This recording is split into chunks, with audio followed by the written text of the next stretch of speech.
There it is. So, hope that doesn't make anybody nervous, that their wisdom will be preserved for posterity. Wisdom. What's Wisdom, that? eh? Yeah, oh, absolutely. You know, it's coming together. It's coming together. Schmidt, like Aristotle, helps us with that. If we were doing it just by ourselves, it might take a little bit longer to distill that wisdom.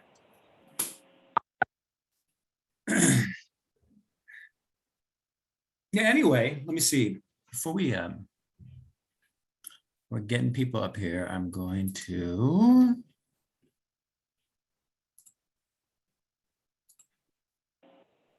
is that visible for everybody? It's huge for me. Is it huge for you? Yeah. Okay, great. Excuse me. So nice job. Yeah, it's really good. That's really good, Michael. Oh, I appreciate it. I wish Tyler would do these things for me. He's the artist. He can make these things so much more appealing to the eye. But anyway, yeah. So I guess 2 questions. Those who have already read this book, just a round of opinions. How are you liking it the second time through? Is it redundant or is it illuminating in a different way than it was the first time? If anybody has. So happy to have the chance to read it a second time. Thank you. I second Philip's sentiments, and I would say it's so much clearer to me now.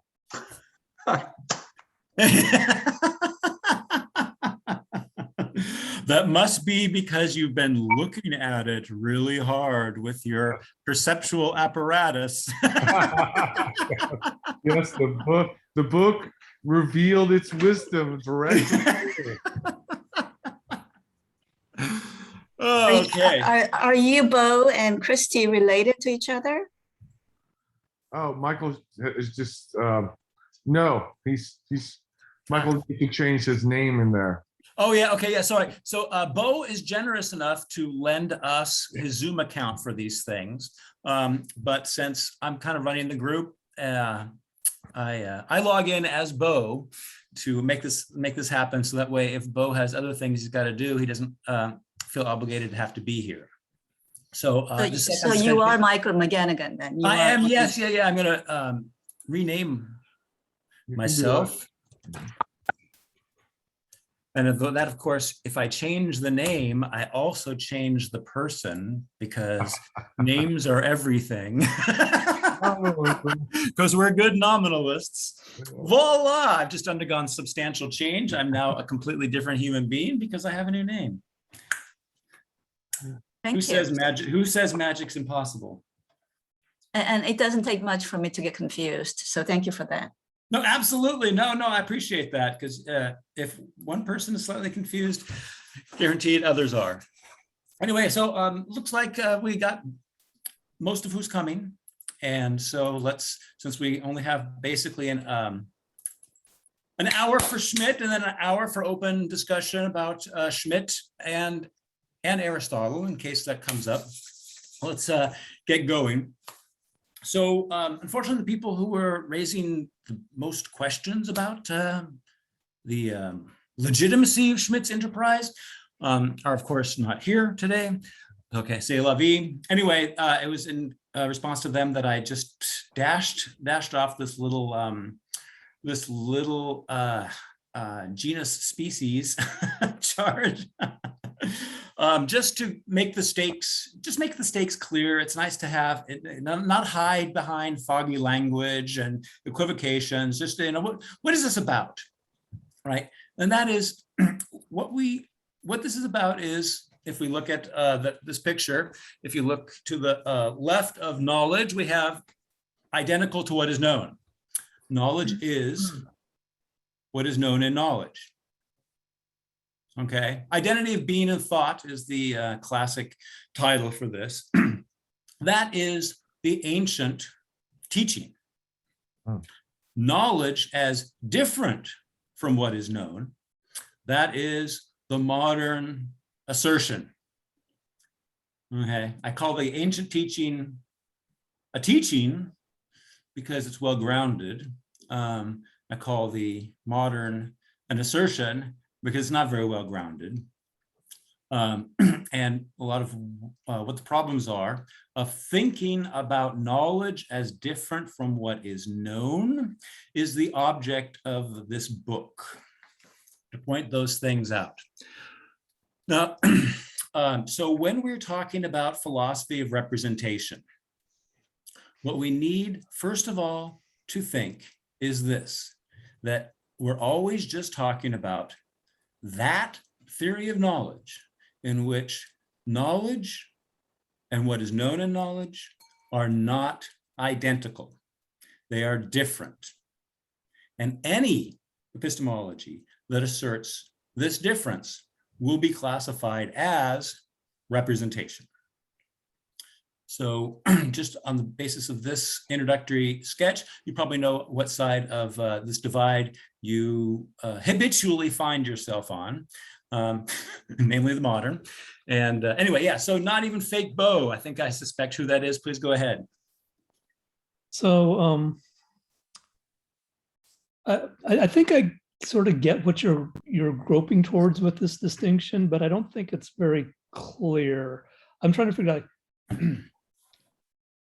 how would knowledge be different from what is known? I sort of know where I think you're going with that, but I just, that doesn't make sense to me. I can't even imagine. I can't even imagine how somebody would be wrong. What would it look like to claim that knowledge is different than what is known?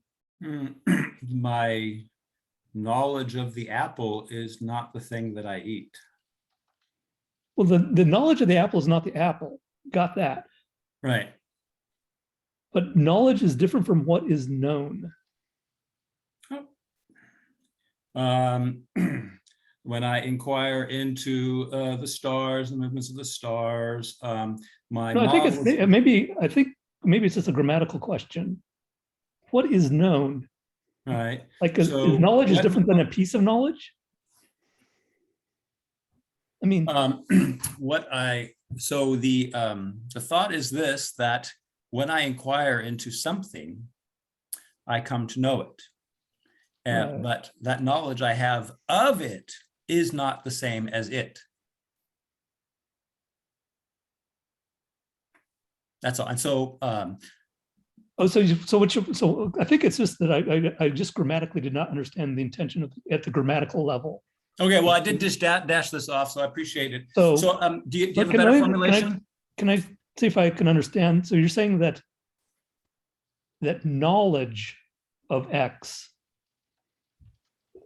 the knowledge of X and X are different types of entities on the modern side.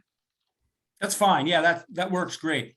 That's one way of cashing out. I mean, the problem is there's a million ways of cashing out this difference. And all I want to do is point out the difference. So that is one great and clear way to cash out the difference. So what I want to say is there's a lot of different instances of this kind of epistemology. Okay, then let's. I'm still completely unclear on this.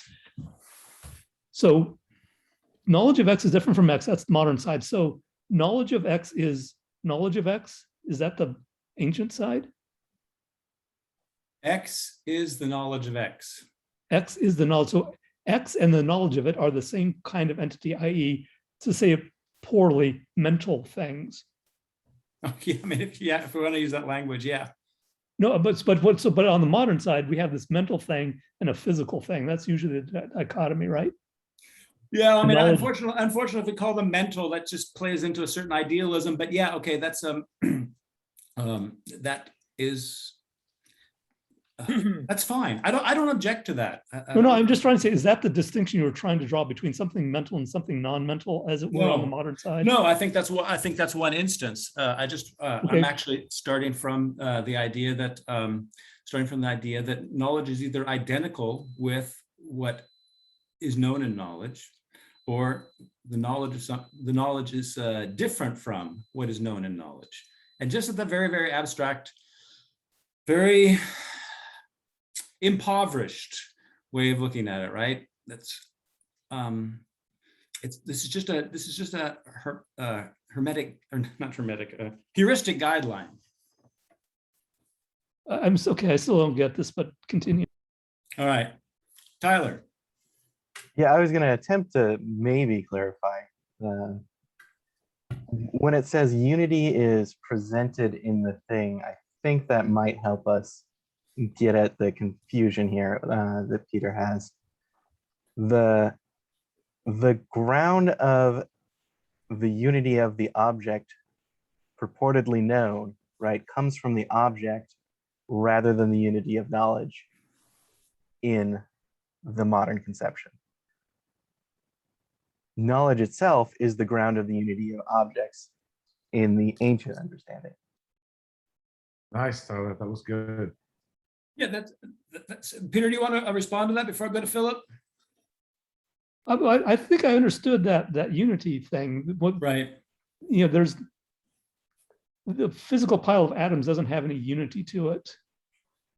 If I want to call that a coffee cup, the unity Right. comes from my ground of knowledge Right. of what a coffee cup is, or Right. from my, if you're Kant, then it's the object Überhaupt or whatever. Right. So I understand that part, but I didn't get. I guess one of the things that I'm, the mental is defined as that which is not physical, and the physical is defined as that which is not mental, right? And so to think of something as mental, or to think of something as physical, and to think of this dualism is already to put yourself on the modern side of thinking about the problem of knowledge. What is knowledge?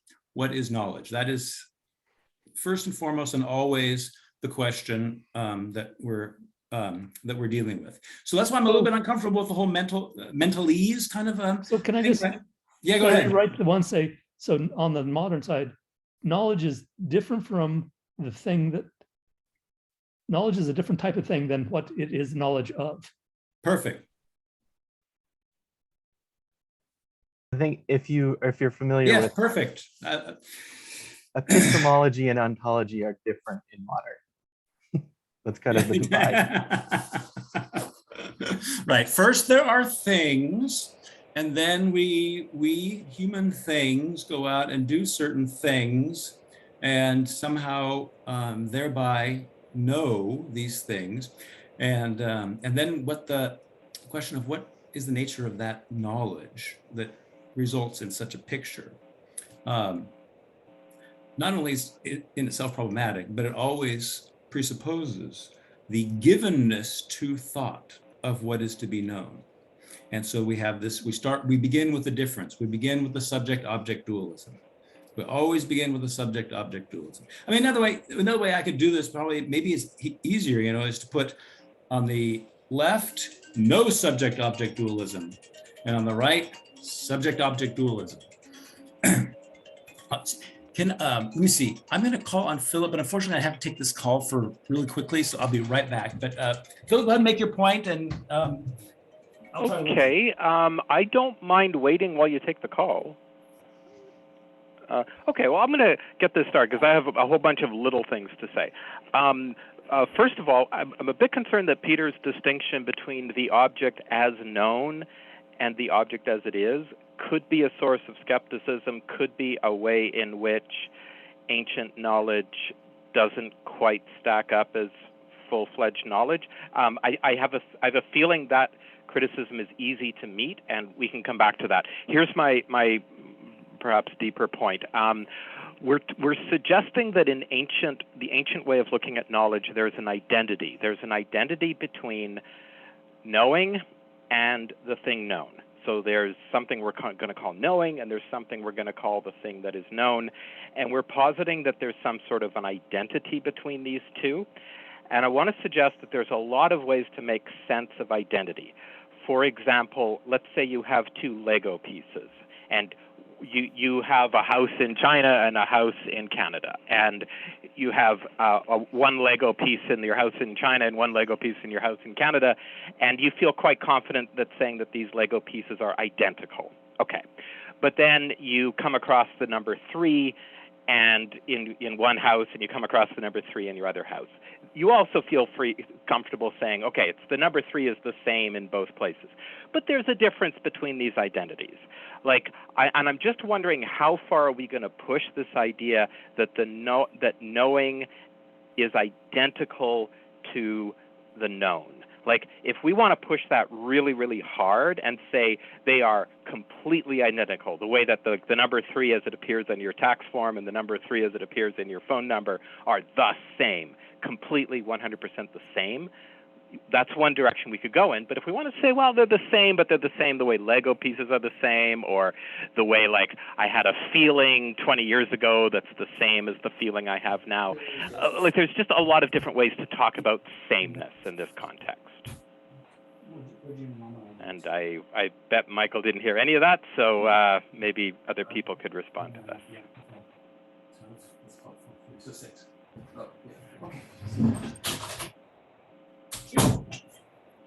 Yeah, this is Clark. I'm not sure how to, I need to hear all these things twice at least. That's one thing. But I do, I'm uneasy by how things are being represented. For instance, is modernism accurately described as being Cartesian? Is that really accurate? That is clearly part of our history of modernism. But my sense of where we're moving, according to a number of authors I can list off to you, that there's a collapse of the physical and the mental. So when we're considering using that as a foil to make,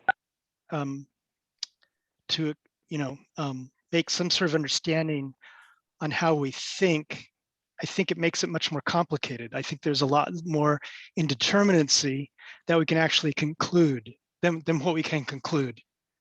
If it's a fact that dualism is not supported increasingly by modern science, then I don't know why we'd want to keep beating that dead horse.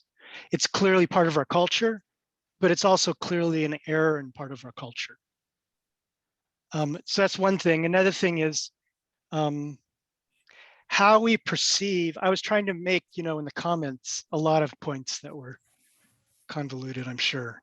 But the last one with Tyler, when we were talking about acorns and squirrels, I kind of have a sense how that came across, and I feel like apologizing for that. But at the same time, I do have a point, and it has to do with how we consider ourselves in approaching this subject from how we relate ourselves to what we think reality is, and is something like a naive realism possible? I think it's a choice. I think we have a lot of data that we could go either way, but it seems to me that it's definitely a possible choice. And I related that to how a squirrel prehends or experiences an acorn, as opposed to me experiencing an acorn. And my sense is, since we're evolutionary creatures, we share in something that's elemental precognitive in our prehension of the acorn. That turns our knowledge of what an acorn is into something a little more complex and maybe more indeterminate than what we're suggesting logic can do as we're practicing it right now. So I throw that out. I don't know if that made sense. This is all on the cusp of, I barely understand what I'm saying, but anyway, thank you. Thanks. Hey, Peter, your hand was up. Do you want to chime in? No? All right.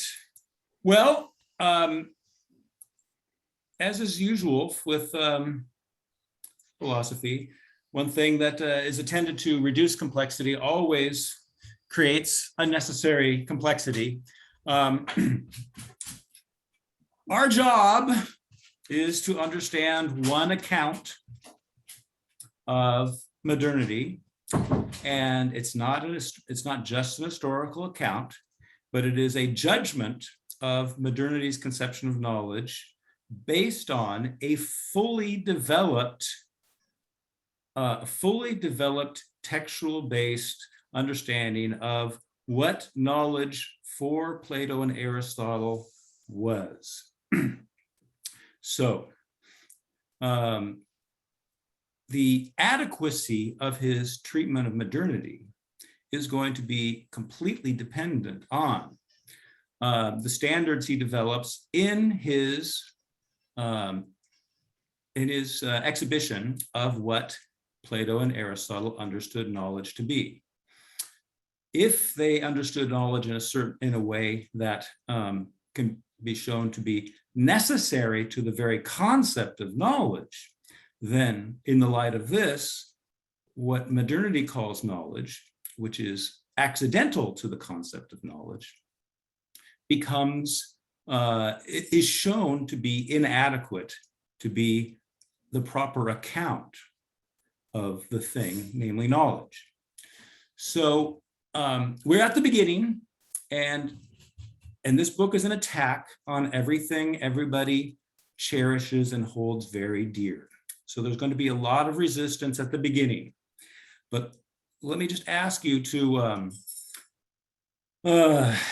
hear the arguments like in court until all the evidence has been adduced. There's going to be about 50 or 60 pages of detailed articulation of the Platonic Aristotelian concept of knowledge and all that is entailed in that. And that will ultimately be, what we understand of that will be the extent to which we understand how justified his critique of the modern concept of knowledge is. So I wanted to, successfully or not, just radically just lay the stakes down, that representation and the philosophy of representation is according to Schmidt, a common thread in many modern, not just philosophies, but in the social sciences, in the study of art, in the study of literature, in the study of classical antiquity. This modern conception of representation underlies all of these different knowledge-producing discourses in modernity. And he thinks it's flawed, and he thinks that the only way you can see the flaw is to reconstruct the Platonic Aristotelian original concept that was rejected. So our job is to withhold judgment until we have understood the criteria of the criteria he's using to judge. But that doesn't mean that. So what we want to be doing is comprehending, and I understand that there's going to be a lot of resistance, and that's natural and that's normal, right? But even if you're a scientist and you've got a new theory, there's going to be a lot of resistance. If you're an Einstein, there's going to be a lot of resistance at the beginning, and it takes a while to convince your contemporaries that your arguments are better than theirs. It's not like just this momentary thing. So the resistance is not always rational. Michael, while you were on the phone, I made a point, and I'd love to know how you would respond to that point. Does the group mind if I make the point again? Please, I don't, as please. long as it's concise, more concise Okay. than I am. Okay. So as I understand it, Schmidt and Michael as well are claiming that ancient knowledge is a matter of identity between the knowing and the known. So Right. there is, okay, and it seems to me that there's a lot of ways to think about identity. Right. And I gave two examples, okay? And I gave the example, like, let's say you have a house in China and you have a house in Canada. And in one of these, in both of these, you have Lego pieces. And you feel quite comfortable saying that the Lego pieces are identical. Right. But, okay, so that's one perfectly acceptable use of the word identical. Here's another. So in your house in China, your phone number has a 3 in it. In your house in Canada, your tax form has the number 3 on it. Now, here I feel like there's a deeper sense in which the number 3 as it appears in your phone number and the number 3 as it appears in your tax form are at base or at root the same thing. I feel that that's a deeper sort of thing. Yeah. You could also say, oh, geez, I had this pain in my leg 3 years ago, and now it's back. The exact same pain is back. Okay, so that's another context where you can say identity is going on. Right. So I'm confused. Like, I don't mind saying that, like with the ancients, that the known and the knowing are the same, but I need a richer sense of what we're talking about when we're saying that these are the same or identical, because that could go in a lot of different directions. Okay, and no, excellent, and I just think that you should have that question on the forefront, but you wouldn't have that question on the forefront unless you were presented with this whole identity thesis. So I want you to, when we're comparing the philosophy of discrimination, I just want you to have that kind of question at the forefront of your mind, and I think that's a good one. And I'm not going to try to shut Schmidt down by trying to answer it. But yeah, so I guess that's all I want to say. When we get to Schmidt's depiction of Aristotle, and we're going to start getting that today, I hope, then let's see whether any of those conceptions of identity that you just offered have any traction. Tyler. Yeah, I could address both Philip and Clark, I think, but we could also just get to more text, so I'm good with either one. Well, I mean, you've been patient. Go ahead and just go ahead and unload it, and then we'll get to the text. So I think what stands out to me in Phil's account here is that we have two things that are said to be identical, but at the outset we've located them in different places with the Lego blocks. So they're identical in some respects, where they have the same properties, but they're clearly not identical. Right. And then we have the 3, right, which the writing of it in different places or the saying of it in different places are different, but what it's used to express, right, which is a kind of knowledge of number, is not different.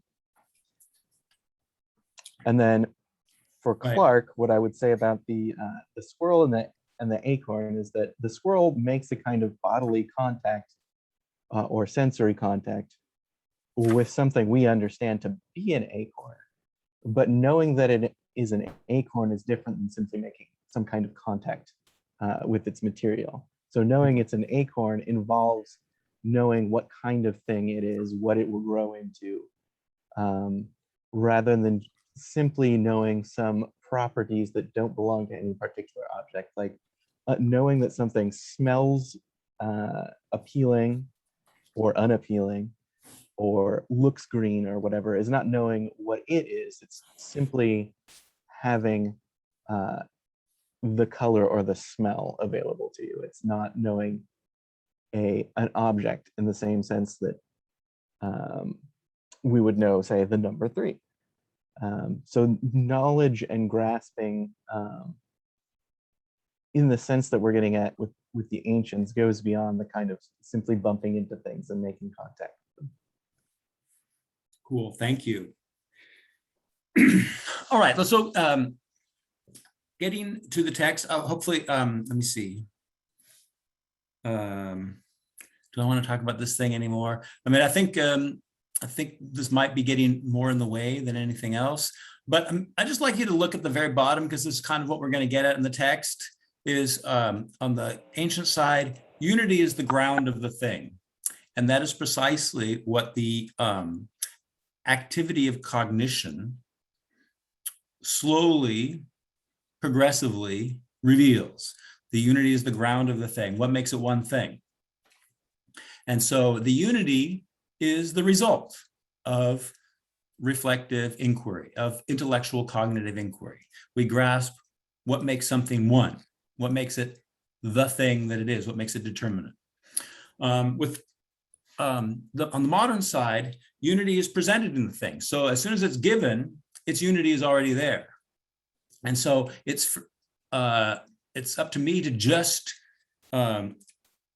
represent that in symbols or in sounds or in words or in diagrams as accurately as possible. But the unity is already there. And so thought just kind of works with a pre-given unity, whereas in the ancient thing, In the ancient conception, unity is that towards which thought labors. And only, only at the end of the process do we understand what makes something one. And therefore, what makes it the thing that it is. And what makes it the thing that it is has some is being. And so unity and being are intimately related, but it's thought that gets you there. Whereas this whole thought process is thrown out the window in the modern conception because the unity is already there. Because you're somehow your perceptual apparatus just boom gives you unity. So can I So tack we're gonna on one see- thing? Yeah, please. Yeah, I wanted to say it's being, but it's also being a way of being one. And a way of being one involves being distinct from other things, just to get at the discrimination part of this. Right. Oh, no, that's chart. very nice. Thank you. Yeah. Mhm. Excellent. So I see, I'm going to call, let's see, I see Philip's hand, and then we'll actually get to the text. And what we're going to do is we're going to read a little bit of what he has to say about Aristotle and the kind of distinctions that Aristotle employs. And then we're going to compare that with what he says about Duns Scotus and the way in which he argues that Duns Scotus collapses a distinction that's relevant to Aristotle. It's basically it, but it has something to do with what I was just talking about in terms of this this question of unity. Is it already there, or is it something that we require thought to get at? Philip, go ahead. Two quick clarification questions. Who is it who would have had this idea that the unity was already there? Like, was there anybody in the ancient world who thought that unity was just there and didn't have to be worked for? And then who in the modern era was like a main proponent of that idea? Well, Schmidt's argument is that it is that latter position arises with Duns Scotus and William of Ockham.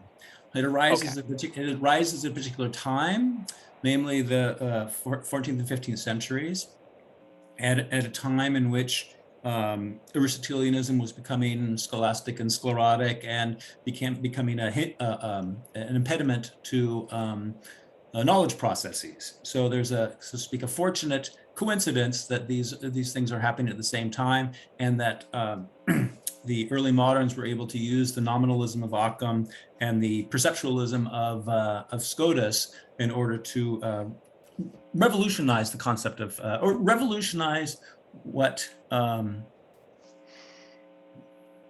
thought's object is.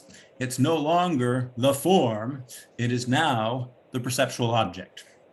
Okay, great. That was my first question. My other quick question is, when Peter was attempting to explain the ancient view, he was sort of talking as though there was a difference between the object as it is known and the object as it is. And if that's present in the ancient account, then I no longer understand the ancient account. Like, surely in the ancient account, for it to work, the object known and the object as it is also have to be in some sense identical, right? Yes. Okay, yeah. It's just Peter said it a different way, and Right. everybody seemed to let it pass, and I thought, oh boy, I'm not understanding this, but okay, that's good. Thank you. Right. So, right. Can I butt in here just a minute? When Aristotle said at the beginning of metaphysics that we read, Yeah. that where is it? That sight is the most pleasing. I can't remember exactly. Sight, he says in the first paragraph, when he says that all humans by nature desire to know. At the end of that paragraph, he says, sight is that perception that gives us the fullest knowledge. Sight gives us the fullest knowledge.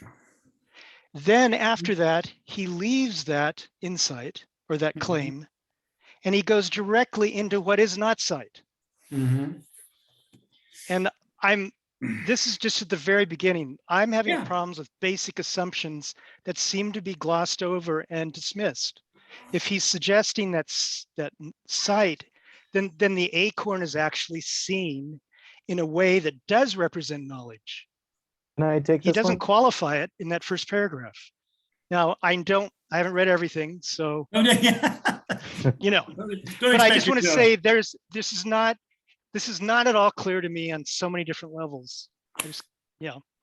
Even with Aristotle's own words, I see contradictions. Yep.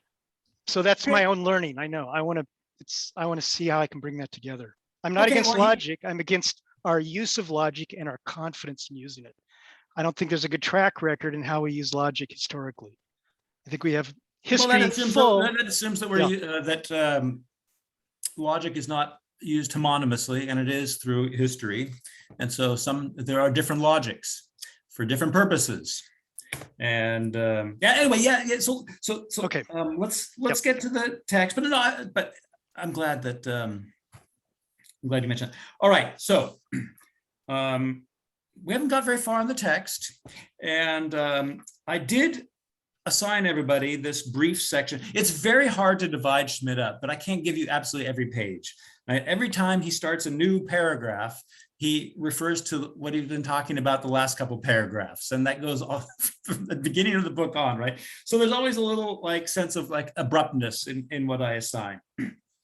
So I just wanted to I wanted to acknowledge that there's this historical thesis and there is the systematic or epistemological thesis, and that they go hand in hand.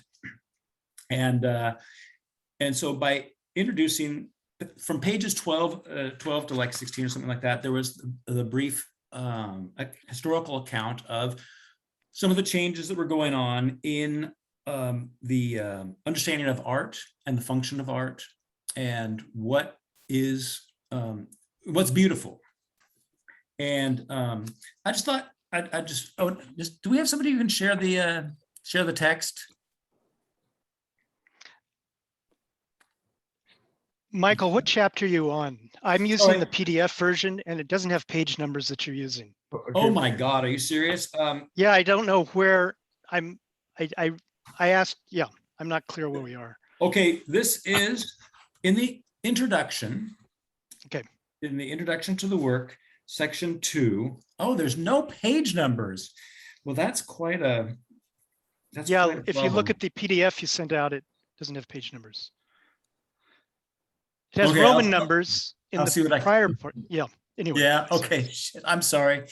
All right, I got to deal with that, but I can't do it right now. So in the introduction, the second section is called "The Turn Towards This World and the Idealization of Nature to Beautiful Nature in Modern Art." What is the page number for those of us who have the physical book? 12. In the introduction, we're not in the Roman numerals here anymore. Okay, got it. Arabic 12. Okay, thanks. Arabic 12. Michael, point of technical order.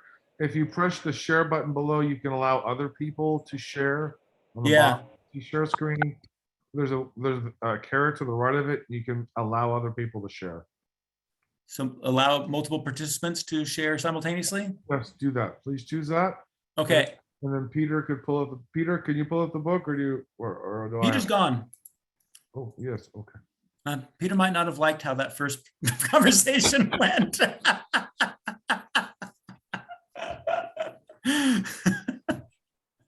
Yeah. Anyway, so it's on page 12 of the thing. Right. So does everybody at least have the book or the PDF handy on their own screens? I have the book, but All right. I wouldn't have any idea of how to share it. I mean, I No. can't. I don't want anybody to share it. I'm just going to read because we gotta get going here. No. And technical difficulties are my middle name. So anyway. I'll have it in a minute, actually. Yeah, thanks. So I just wanted to just point a couple things out here in this introduction, right? So on page 13, middle of the first paragraph, it begins talking about Petrarch. And I think this is kind of interesting. Petrarch is known as the beginning of classical humanism. He is a voice. He's the first well-known voice that begins this anti-scholastic movement. Okay, and what Petrarch is fundamentally doing is he's saying this whole Aristotelianism business is for the birds. Too many distinctions, too many notes, to quote the Amadeus Mozart film, too many notes, right? So what we need to do is we need to go back to the simple purity of faith of Augustine. We need to leave Aristotle behind. It's too complicated. It's nothing for the common folk, right? We need the simple, chaste, Augustinian clarity of faith, and we need poetry, and we need anything but Aristotle and all these distinctions. So Petrarch is the very first voice, a European voice that that expresses this doubt about the whole scholastic enterprise. And so what Schmidt writes about him here is just historically kind of interesting. So what page? I got the book up, Michael. What page? 13. 13. Good. Thank you so much, Bo. Okay, middle of the page there. Already in 1367, Petrarch himself mocked the Paduan Aristotelians for indulging in ultra-fine abstractions. Indeed, he also criticizes Aristotle himself along with them. Petrarch argues that Aristotle's conceptual distinctions had no influence in practical life, in the here and now. In order to have an influence, one needed the concrete vividness of poetry and its capacity to move the reader's spirit. The capacity Petrarch finds among ours, that is, in the art of Cicero, Virgil, or Horace, but not in the learned questions of the scholastics.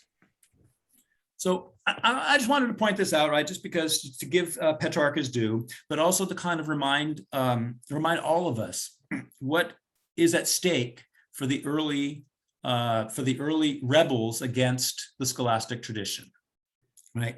And I think it's very important to hold on to, but not reduce, but hold on to this dimension, right? That the conceptual distinctions have no practical use, right? And that what people need is poetry and its capacity to move people's spirit, right? We gain consensus, we gain unanimity.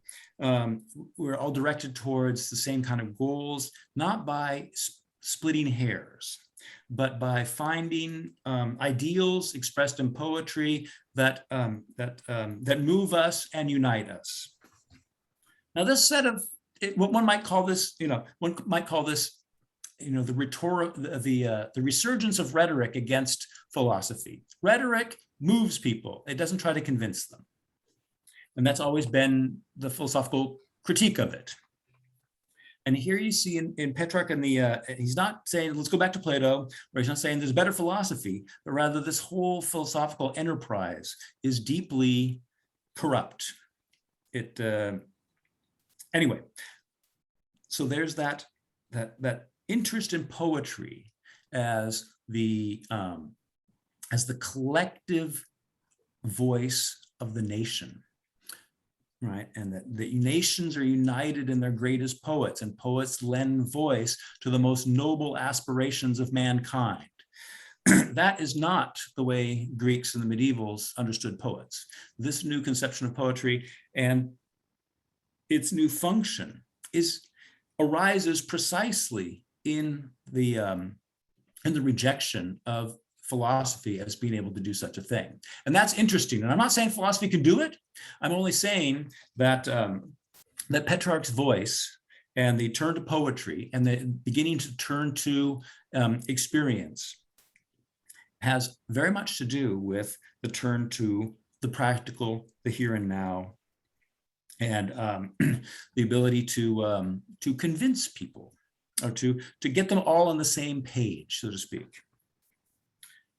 So just that, I think that it's very, very illuminating, so to speak, the germs of what for Schmidt is quintessentially modern, the elevation of the practical above the theoretical is already found here. And what we mean by the elevation of the practical over the theoretical is not just the useful, right?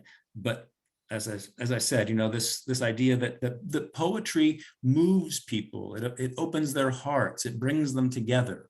And that's a practical goal. That's something that Aristotle would treat in the ethics and the politics and not in the metaphysics. Right? It's not a theoretical object, and it's not a theoretical enterprise. And it is precisely what Plato introduced philosophical discourse to limit because of the influence of the rhetoricians and the sophists, and their ability to move people, but not move the reason. And it's important that Petrarch is saying we don't need to move people to reason. What we need to do is move them in faith to a deeper spiritual life, and you don't do that with scholastic distinctions. So that's a very interesting little portrait of some of the themes that not only Schmidt attributes to modernity, but modernity attributes to itself. The early moderns, the people who thought that they were breaking with the past and started understanding themselves as i moderni, right? Those of today. These are the themes that they're expressing their opposition in. All right. Besides that, he gives us there's one other topic that I wanted to just briefly bring up here, because it repeats itself all the way through this book, and so it's good to be attuned to it. And that is the difference between the experience of something and the criteria or the standards we employ in determining what kind of thing that is. So on page 14, Bo, we still got the text?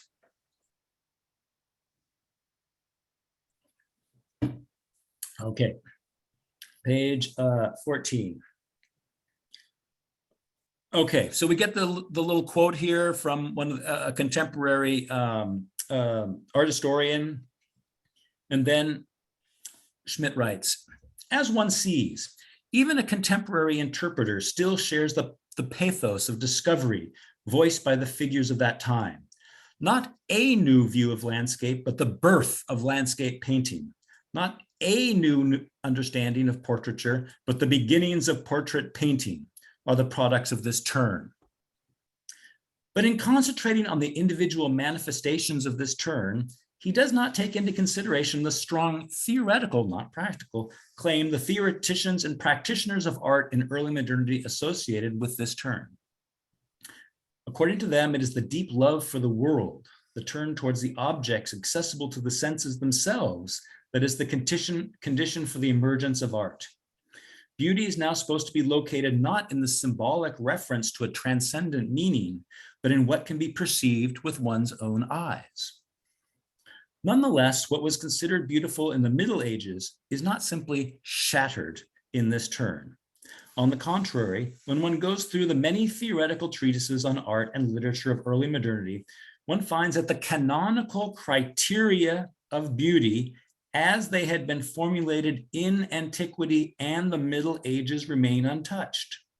The condition for a work of art to be judged beautiful is, following a determination first developed in Plato's Phaedrus and later repeated hundredfold, the agreement of the parts with each other and with the whole, and thereby harmony, symmetry, proportion, and their mathematico-geometrical justification is.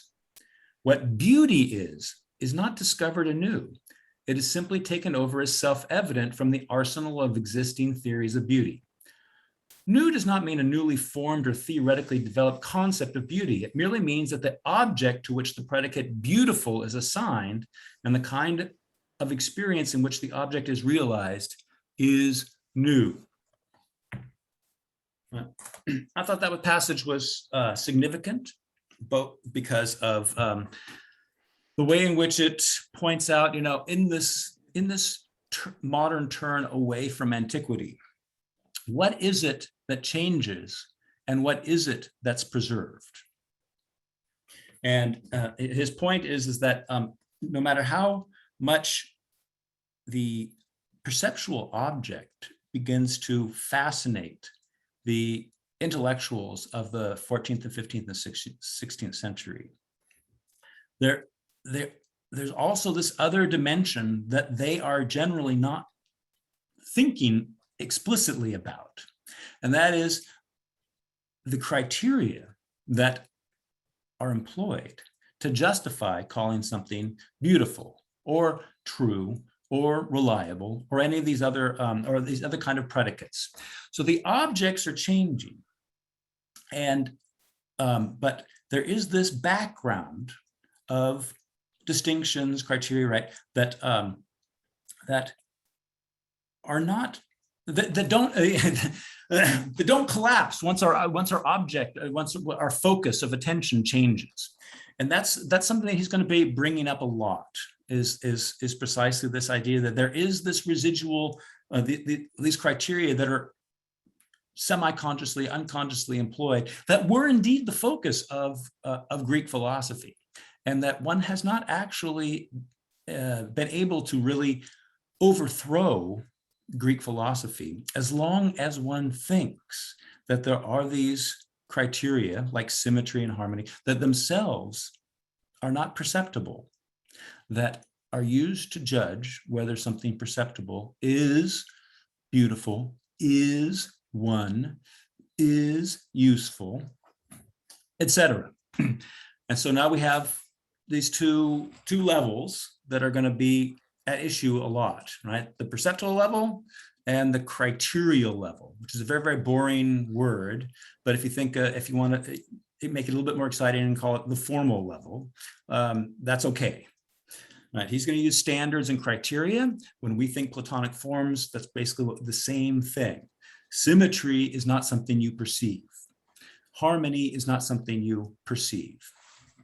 But you understand. But you understand a harmony, and you understand the ratios, and then you understand when sounds count as harmonies and when they don't. Go ahead, Tyler. Yeah, I was going to anticipate one possible objection that commonly comes up with art, Great. which is that many different things will get called art that may have nothing to do with beauty. But I think Schmidt here, his formulation avoids that sort of issue, because he says the condition for a work of art to be judged beautiful. And what the objection of all kinds of different things being called art is simply introducing different conditions where the word art is used equivocally for different kinds of things. Right. So Schmidt is not claiming that there's only one way to use the term art or anything like that. Excellent. It's just that during Plato's time, that Plato recognized under what conditions something was called art or judged beautiful. Mm-hmm. Mm-hmm. Oh, thank you. Philip. Okay, in the middle of page 14, Uh-huh. Schmidt says, beauty is now supposed to be located not in a symbolic reference to a transcendent meaning, but in what can be perceived with one's eyes. Okay, Right. so, Schmidt and other places talks about science, right, which is contrasting, or knowledge, right, where he's contrasting the ancient view of knowledge with the more perception-oriented view of knowledge in the modern era. I'm wondering if, that phrase, symbolic reference to a transcendent meaning, I'm wondering if in the relationship of knowledge that we find in the ancient world, where the known and the knowing are said to be identical, is that related to this symbolic reference for a transcendent meaning? In other words, when when the acorn is both, known and knowing, like I'm knowing the acorn is known, there's an identity there, and let's say I happen to find the acorn beautiful. So would that be, would my beauty for the ancient world as Schmidt sees it be would that be the transcendent meaning? It seems weird to use the word transcendent in Right. that ancient context, because it seems like a very down-to-earth kind of knowledge relationship. It seems very immediate and not Right. transcendent. So I'm confused by why beauty is now being talked about as being transcendent. No, I think that's an interesting question, but I think that my banal answer is that he's contrasting early modern theories of art with medieval religious symbolism, you know, and which is not necessarily derived from Greek conceptions of art. So, I mean, because you know the rejection of antiquity is the rejection of the ancient medieval world and not just the ancient world, and so.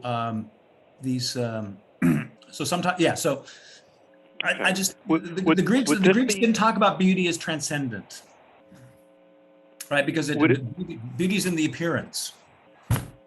Okay, would it be fair to do a three-way split here, where the moderns say beauty is about what's perceived with one's eyes. The medievals say it's about a symbolic reference to a transcendent meaning, and the Greeks would say beauty is about this thing that is a unity that happens when there's knowing and known, and the knowing and known are identical, and it happens to be beautiful. No. Okay. No. They would, but the point is that the Greek, like the Plato quote references, right? That that mathematics is beautiful. The turning of the stars is beautiful. You know, mathematics wasn't beautiful for the Christians. Mathematics wasn't a way in which God's light shone in the world, right? But for the Greeks, it was quite beautiful because of the harmony, symmetry, and proportion. And indeed, and so, but what's interesting is that harmony, symmetry, and proportion are not themselves perceivable. These are ways in which these are criteria for comprehending what is beautiful as beautiful. And so, right. So the beauty has nothing to do with the knowledge thesis that I introduced here at the beginning. Huh. Okay, well, in that case, could you complete that triad? So I'm assuming you're agreeing with me that for the moderns, beauty is about what's perceived with one's eyes. For the medievals, beauty is about a symbolic reference to a transcendent meaning. How would you fill in that gap for the ancients? Harmony, symmetry, proportion. And those things are just sort of talked about in a simple way without reference to our knowledge of harmony, symmetry, etc. Well, I mean, but let me say, understanding what harmony is might be a joyous experience, but but the point is that understanding that something is beautiful because of the way in which the parts and the whole relate is not. The understanding is what allows you to experience something as beautiful. And when you try to express why is it beautiful, eventually, according to the Greek sense, you will come to the understanding that what you were responding to was the harmony of parts and whole.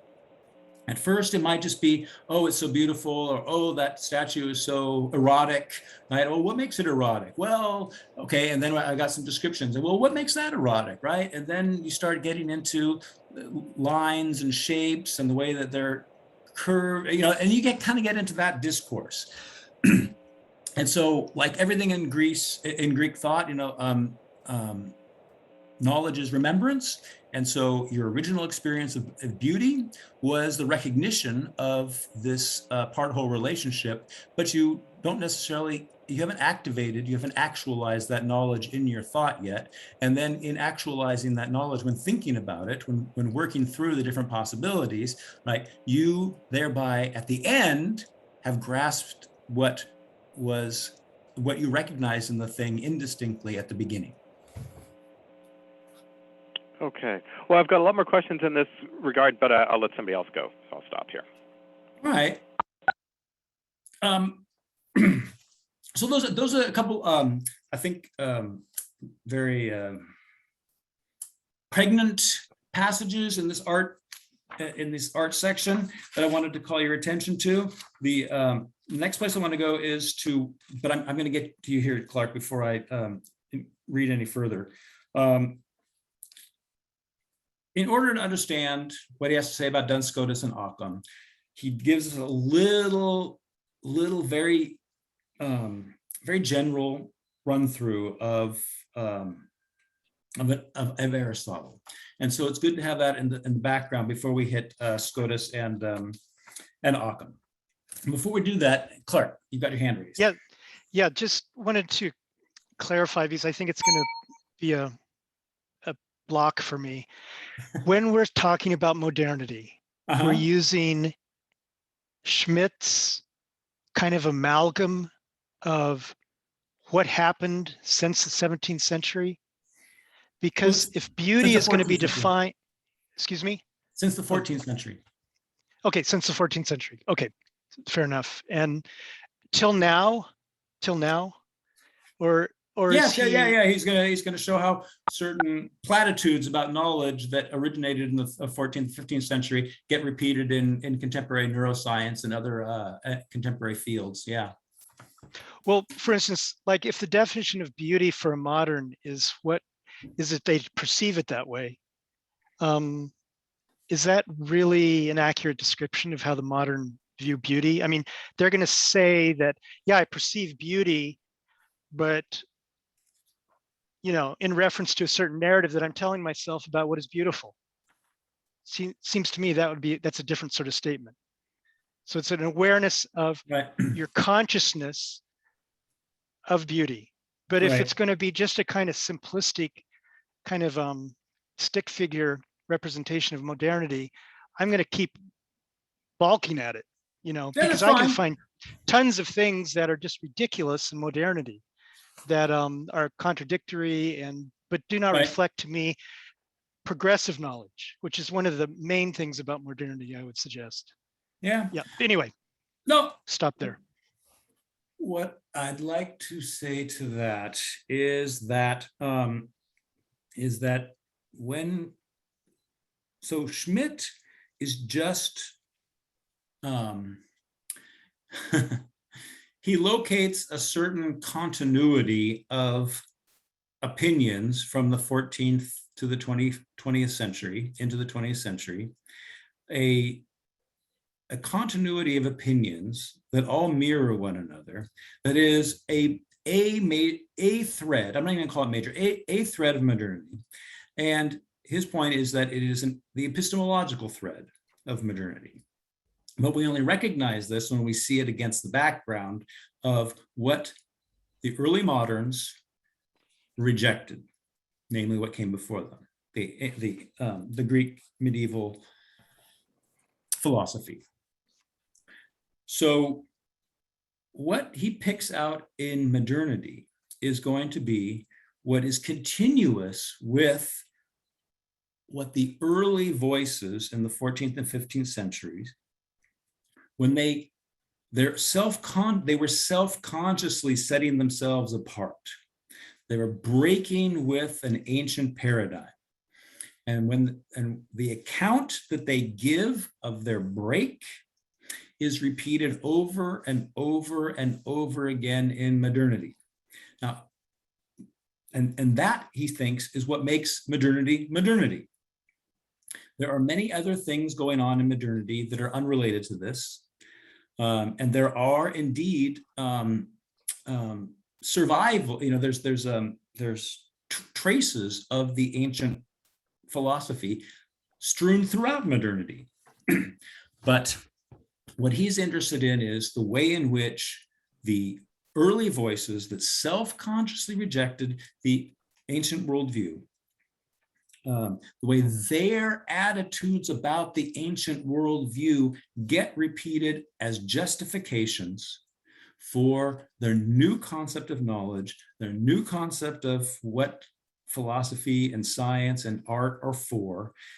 And that's the narrative he's constructing. He's not, you're right, it's easy to make fun of anybody at any time, and I don't think he does that.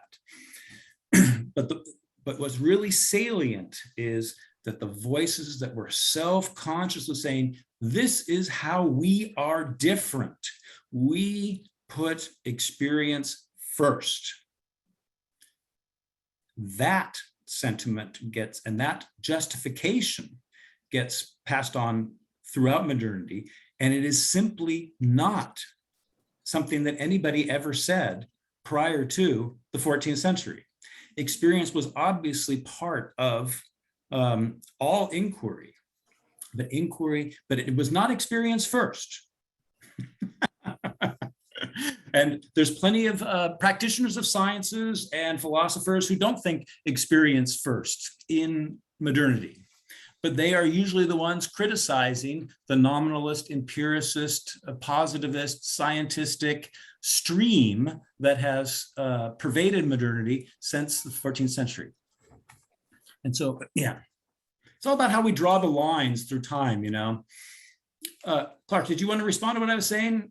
Well, just, yeah, I appreciate that. And you have to begin somewhere. I mean, That's it. you develop a thesis. I'm fine with that, but I think it's also valid to understand that if you really read this material from the 14th century on, that these are the early stages of this sense of, oh my gosh, I'm free finally. And it's the kind of freedom that an adolescent has in relationship to their parent, you know? And then they find out they turn into their parent later. They didn't get free. They didn't get free, but they use Right. language that is not something you characterize what an adult human does. Right. And I want to suggest that the adult human, the analogy is with what I'm calling science number 2, is not characterized by Galileo or Brahe or, you know, or any of the earliest, you know, breakers with the sense of feeling so that they have to have something that can represent progressive knowledge. Yeah. And what has been used and given to them to use to do that is simply not working. And Right. they have a party. They have a party for 300 to 400 years. We're still in that party. We're still trying to collect ourselves. But what we're going to collect ourselves into, I think, is moving towards some clarity. And it doesn't represent what, you know, Schmidt is right now pulling out. That's very possible. But that's fine. That's fine. No, I think that's very possible, and nobody. Yeah. Schmidt's the last one who wants to deny it, right? What he wants to. This book is written to show an underground consensus of views that have pervaded modernity from the 14th century on, that collectively prevent moderns from productively engaging with Greek thought, because on the basis of these beliefs that modernity, that characterize the strand of modernity that Schmidt's interested in, the Greeks fail at every level of thinking, knowing they're basically primitives. They're basically primitives, you know, and yeah, the parents are awful. The parents are just so backwards. Everything is wrong about mom and dad. Yep. Right. So maybe what you're helping me articulate is very good. Schmidt's not saying the Greeks are right and the moderns are wrong. He's saying the moderns have this topos, this thing they keep recurring, that impede us from actually objectively evaluating that question. Were the Greeks so wrong? Right? Let us strip the biases, let us strip the prejudices and see what they were about. Because only then, when they get a fair hearing, can we really judge their strengths and their weaknesses. And their greatest strength, according to Schmidt, and people might have another opinion about what the great strengths of the Greeks were, was their conception of knowledge. And it's precisely in the name of knowledge that the early moderns broke with the Greeks. Right? No more fucking distinctions, please. Just give me clear. Yeah. Just give me the things in front of me. That's what I want to know. Well, yeah, when Brahe in 1572 looked up at the sky, he saw a new star. He saw a new star that could not possibly be there. He had friends next to him and said, it's not there. Right. Don't believe your lying eyes. And Brahe said, no, I think I'm going to believe my eyes, but it goes completely against Aristotle. It goes completely against logic. It goes completely against everything. And it was such an oceanic change that started this process, you know. Right. I don't think that goes against Aristotle. I mean, well, let's. Well, you're right. We can talk about that. I mean, he Yep. says it's a new star, so he's drawing at least a distinction between the old and the But it was in the new. heavens. It was in the heavens man. where there was No. permanence. There was not changes in the heavens at that All right. time. Well, in the Aristotle seminar, part of what we're doing is trying to understand Aristotle. And in order to Yep. determine whether Brahe is rejecting Aristotle as Aristotle or a specific formation of university knowledge of what was allowed to be Aristotle in the 15th and 16th Sure. century. Yep, Right. totally. Big with that. difference. Yeah. But Yep, we yep, have to big read difference. Aristotle in order to know. That's it. But thank you, Tyler. And with Philip. Yeah, okay, so I have a comment, but I want to put the comment in context first. Okay, when people try to do these grand sweeping narratives about, what were the ancients like, what were the moderns like, it's easy to get bogged down in the details and to criticize the project in details. Like, Heidegger does a similar project, Alistair MacIntyre does a similar project, like, the ancients said this and the moderns said this. And so I don't want to be like doing a nitpicky criticism here, but I do think that there's an important distinction within the concept of a representation. So I want to make a distinction between sort of a philosophically pernicious kind of representation that Schmidt is getting at versus a more innocent, philosophically neutral kind of representation. So I spent the last week rereading Aristotle the Biologist. I read The History of Animals, and I've read this before, but I was specifically reading it to see if there was any hint of metaphysics at all, and I couldn't find any. Like in that book, Aristotle is just describing animals. So it's like he's cutting them open and he's saying, all right, this one has 20 egg sacs. Let me cut open another one. All right, this one also has 20 egg sacs. Like it's stuff like that. And one could easily imagine time just sort of dissolving away and him and Darwin sitting together over a table, cutting open animals and counting things and comparing things. It didn't seem like metaphysics or this sort of deep, pernicious philosophical sense of representation would have played any role. Like Aristotle was representing animals in words. Apparently he drew hundreds or even thousands of diagrams of animals, all of which have been lost to us. But, he was representing them on paper, but presumably not in that philosophically pernicious sense of representation that Schmidt is getting at. So I just want us all to be on the lookout that just because somebody's representing something doesn't mean they're doing it in a philosophically pernicious sense. And it also doesn't mean that they're doing it in a sense that's philosophically loaded. Like, Darwin, various people from various points of history would have had very different metaphysical assumptions, but are biologists from different periods. But they could all get together, cut open the animals, count the egg sacs, and nod and say, yep, that's how many they have. Oh, look, this tube connects to this other tube. Yep, we all agree on that. Like, there is a sense in science where philosophy just sort of cancels out or gets bracketed away or something like that. Sure. And I just want us all to be aware of that. No, that's good, and it's important to keep in mind. I think it's a great distinction. Clark, is your hand still up or is it up again? Oh, I'm sorry. Nope, I'll take it down. Okay. I was just going to say, you're welcome to respond to Philip if that's No, what your intention was. Thanks, Philip. That was good. Yep. Fabulous. All right. So we're in the time just gets away from us. I don't know how it is. So we're in the Aristotle free-for-all. So since we're in the Aristotle free-for-all, let me read this passage from Schmidt about Aristotle. So the people who came only for Aristotle will get a little bit of their so-called their money's worth. So if we can scroll to page 23, bottom of page 23, which people who don't have numbers in their PDFs, that really is sucky, but it is in the introduction, section 3, about 10 paragraphs in. It's toward the bottom of a page, and I'll let you find it because it begins with the words according to Aristotle. Got it. All right. So, according to Aristotle, the intellect is the power that recognizes the principles of discursive rational thinking and brings about unity among the moments isolated by the mind. discursively. Someone who thinks of a foundation, wall, and roof separately does not yet know what a house is.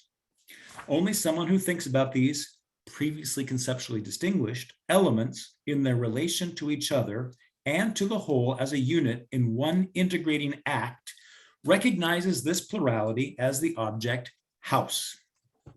The intellect thus has a unifying capacity. It cognizes an object in a single act. In the terminology of the time, it cognizes a res simplex, that is, it grasps something under the aspect under which it is simple, indivisible,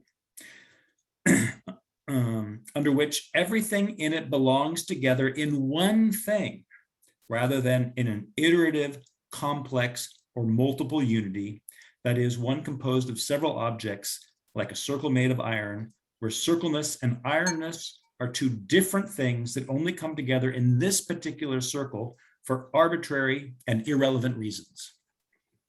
And that's arbitrary and irrelevant reasons. Those are what Aristotle refers to as incidental or coincidental causes. I'm just going to read a little bit more and then we'll talk about it.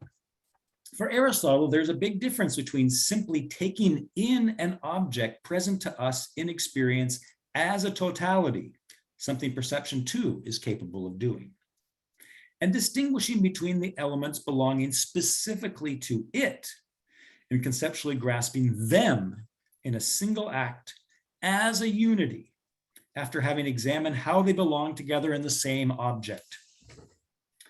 Only the intellect is capable of the latter step. Seeing a circle seems to be a simple matter of cognition. There it is. However, in order to be able to distinguish what part of the whole we perceive is actually a circle, one needs a criterion for selection. This criterion justifies us in saying that the chalk, the white color, the specific size, etc., which we see in relation to the circle before us, do not actually belong to it qua circle. Rather, this figure is a circle only insofar as it possesses certain characteristics. It has a uniform, closed, round form. All distances from the perimeter to the center are equal, etc. According to Aristotle, one can only know this through conceptual analysis. Since perception cannot itself perform such an analysis, it must be guided by this analysis. Perception always sees a whole, comprised of characteristics that belong to the concept, round, uniform, etc., and others foreign to it, white, chalk, etc. Following Aristotle, one can thus distinguish between two ways of establishing a unity in one's knowledge. One can rely on perception, in which case the unifying band is the object as a whole as it is present to perception. But one can also rely on ratio, in which case the unifying band is the objective unity, and this is only grasped by the concept. This concept of concept will be the main object of the following investigations. All right, I'll stop there.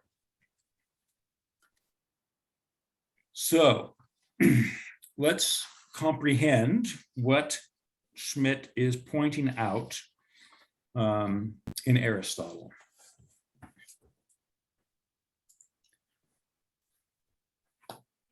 So I'm not so interested in, but maybe you are, but I'm not so interested in what he has to say about the intellect as a unifying capacity. We can only really establish that by looking at the example of the white chalky circle to understand what he means by at what point is the intellect unifying. All right. Let's jump into it. It's clear. The question is what belongs to what in the perceived circle? Perception gives all of these things as belonging together in the perceived circle. And that is this unifying band. But there's something deceptive about that thought, by making distinctions, can uncover. All right, Philip, you've been patient. Thank you. Go ahead.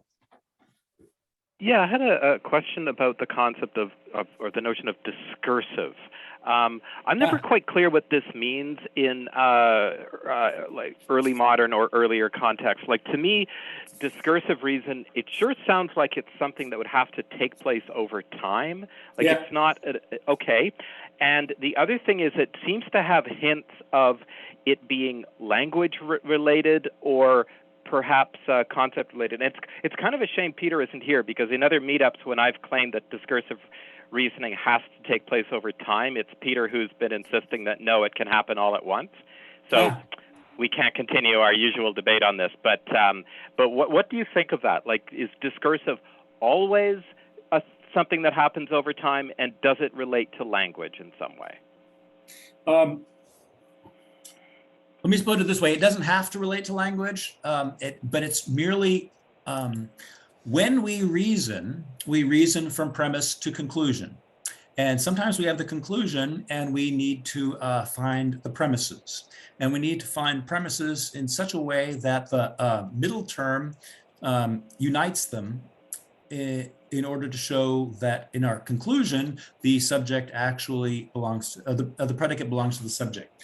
So we need to run through many different steps in the logical process of coming to know whether something is necessary and true or not, or whether it just accidentally happens to come together.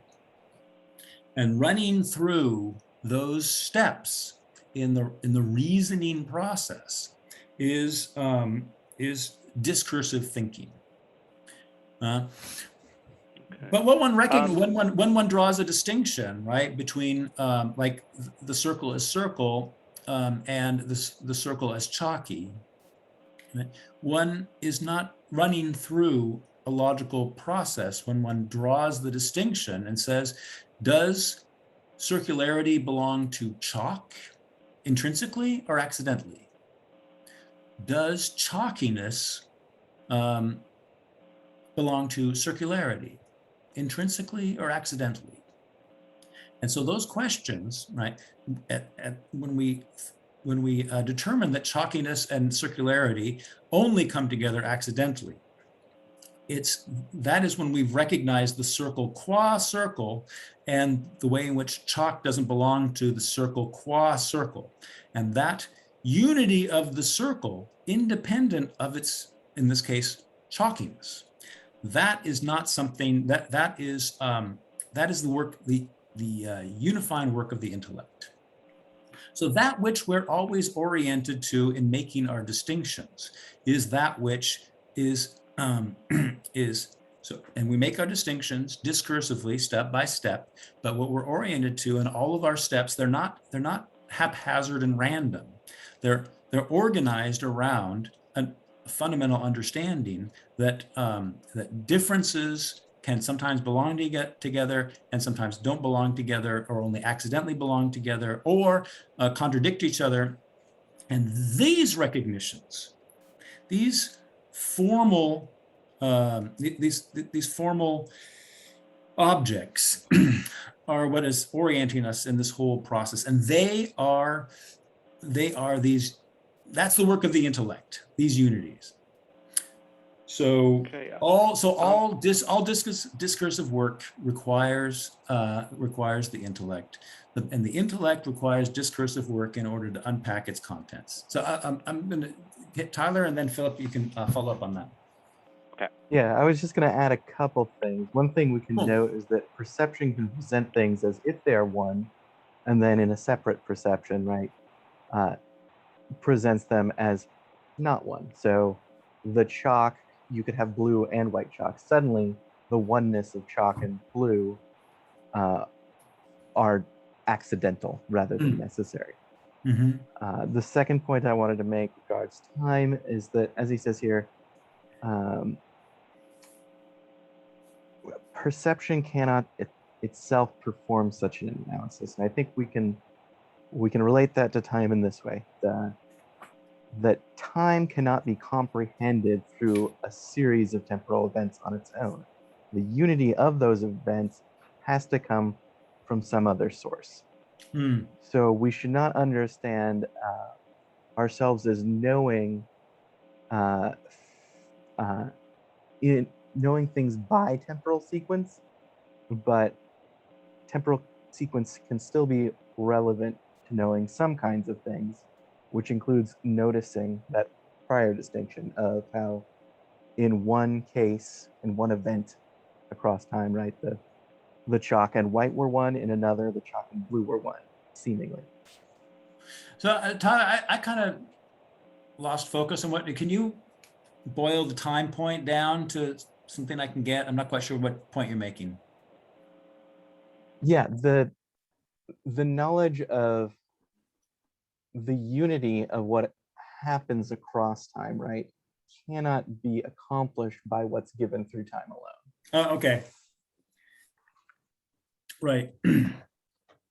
Right, because sometimes the perceptual order is reverse of the chronological order, and so you can't. Yeah, so the perceptual order can't it can't ground the objective temporal order. Yeah, that's Kant. Lovely, thank you, Clark. Peter, I think was Oh, next. I apologize. Hold on 1 second. Clark, I saw your name, but I did promise Philip that I'd get to him. Yep. So I mean, Philip. Yeah, thank you, and it is a follow-up to something else. So I agree with Michael and perhaps others here that this idea of discursive for the ancients and the medievals did have heavy overtones of implying a process that happens over time. But there is another side to it. Like, there is a tension here. And like I said, Peter usually takes the other side, but since he's not here, I'll try to do justice to it. Like, if you think of a Aristotelian syllogistic proof or any math proof at all, there's a sense in which that proof is something that you go over step by step. But there's also a sense in which that proof, that logic, that the way that the arguments are interconnected, like, think of it on a page. It's there on a page all in an instant, right? Like you could look at the proof and maybe you don't absorb the proof, but you can see that it's there. In an infinitesimal time slice, you can see that proof is all there, coherent on the page. So there is a tension within the idea of proof, which is heavily related to the idea of discursivity, right, where, yeah, it happens over time, but yeah, it also is something that has this sort of formal structure that sort of appears in an instant. Now, like I said, I lean heavily on the idea that for the medievals and the ancients, it unfolded over time, but there is a bit of complexity and tension there. No, I appreciate that. Thank you. I have a lot actually to say to that, but I'm not going to. But it's fascinating. It's not. I don't disagree with you at all. I totally am d'accord with everything you just said. But there's a lot more very exciting stuff to be said. But we'll get to it someday. Clark. Yeah, I'm not clear what he means by ratio. Is that a Greek word?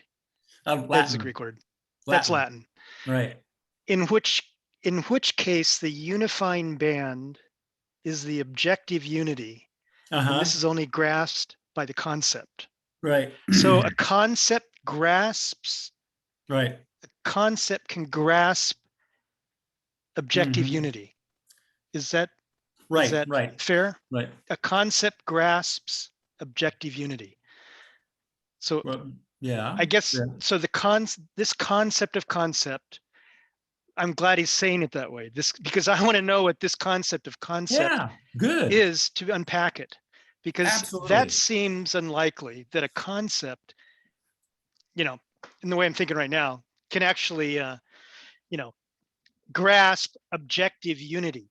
Yeah, that's very, very important for the Greeks. So no, you're asking the exactly right question, and I love it. And just keep it there, right? He's only just introducing this stuff, and so I think you picked up on something super important and super central to this whole book. And so, yeah, hold on to that, Tyler.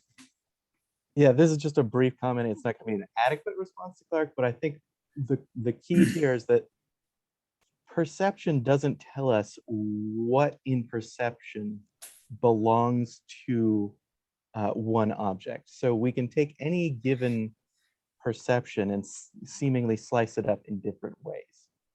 The question is there a right way to slice it up? I mean, are there any objects that have properties that belong to one thing, or is it arbitrary? For the Greek account, they're not arbitrary. per the modern account, that's going to be kind of viewed as arbitrary in a sense by Schmidt, I think. So the concept unifying band, providing the objective unity, has to do with understanding what necessarily belongs to what in a perception, which perception on its own cannot provide. I So- mean, and we have Yeah. to run through this example to make sense of that. Somebody just said so. Please. Yeah, that chime was in. me. I just wanted Ah, to great. follow up to Tyler. Just Please. so please. Tyler, what I'm hearing you say is that perception is limited in the sense that it is only present to its perception. It cannot conceive of the objective unity as a concept can, because perception is constrained by, well, I'm just looking at the sentence before that, right? Because there's two alternatives here. So Tyler, you're talking about the first alternative, which, one can rely on perception, in which case the unifying band is the object as a whole, as it is present to perception. So that's the qualification. That's the limitation that makes perception not the same as a concept. Well, that's not accurate. Forget that. But there is a qualification there to perception. It's what you're perceiving is limited to what you're perceiving. But Yes, a concept is not constrained by that perceptive constraint. right. The or something. perception can be taken as all as one thing, right?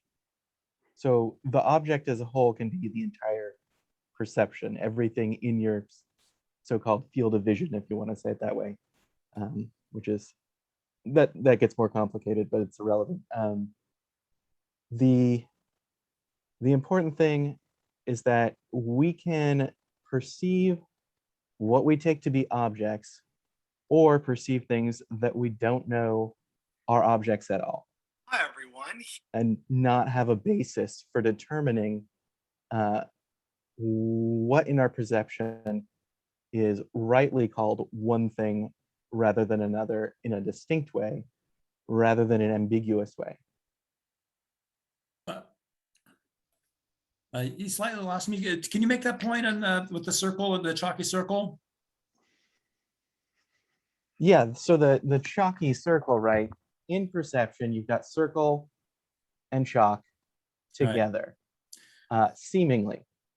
Or in another perception, you have circle and white together. Or circle, sorry, I said blue and chalk. We're using chalk, not circle, sorry.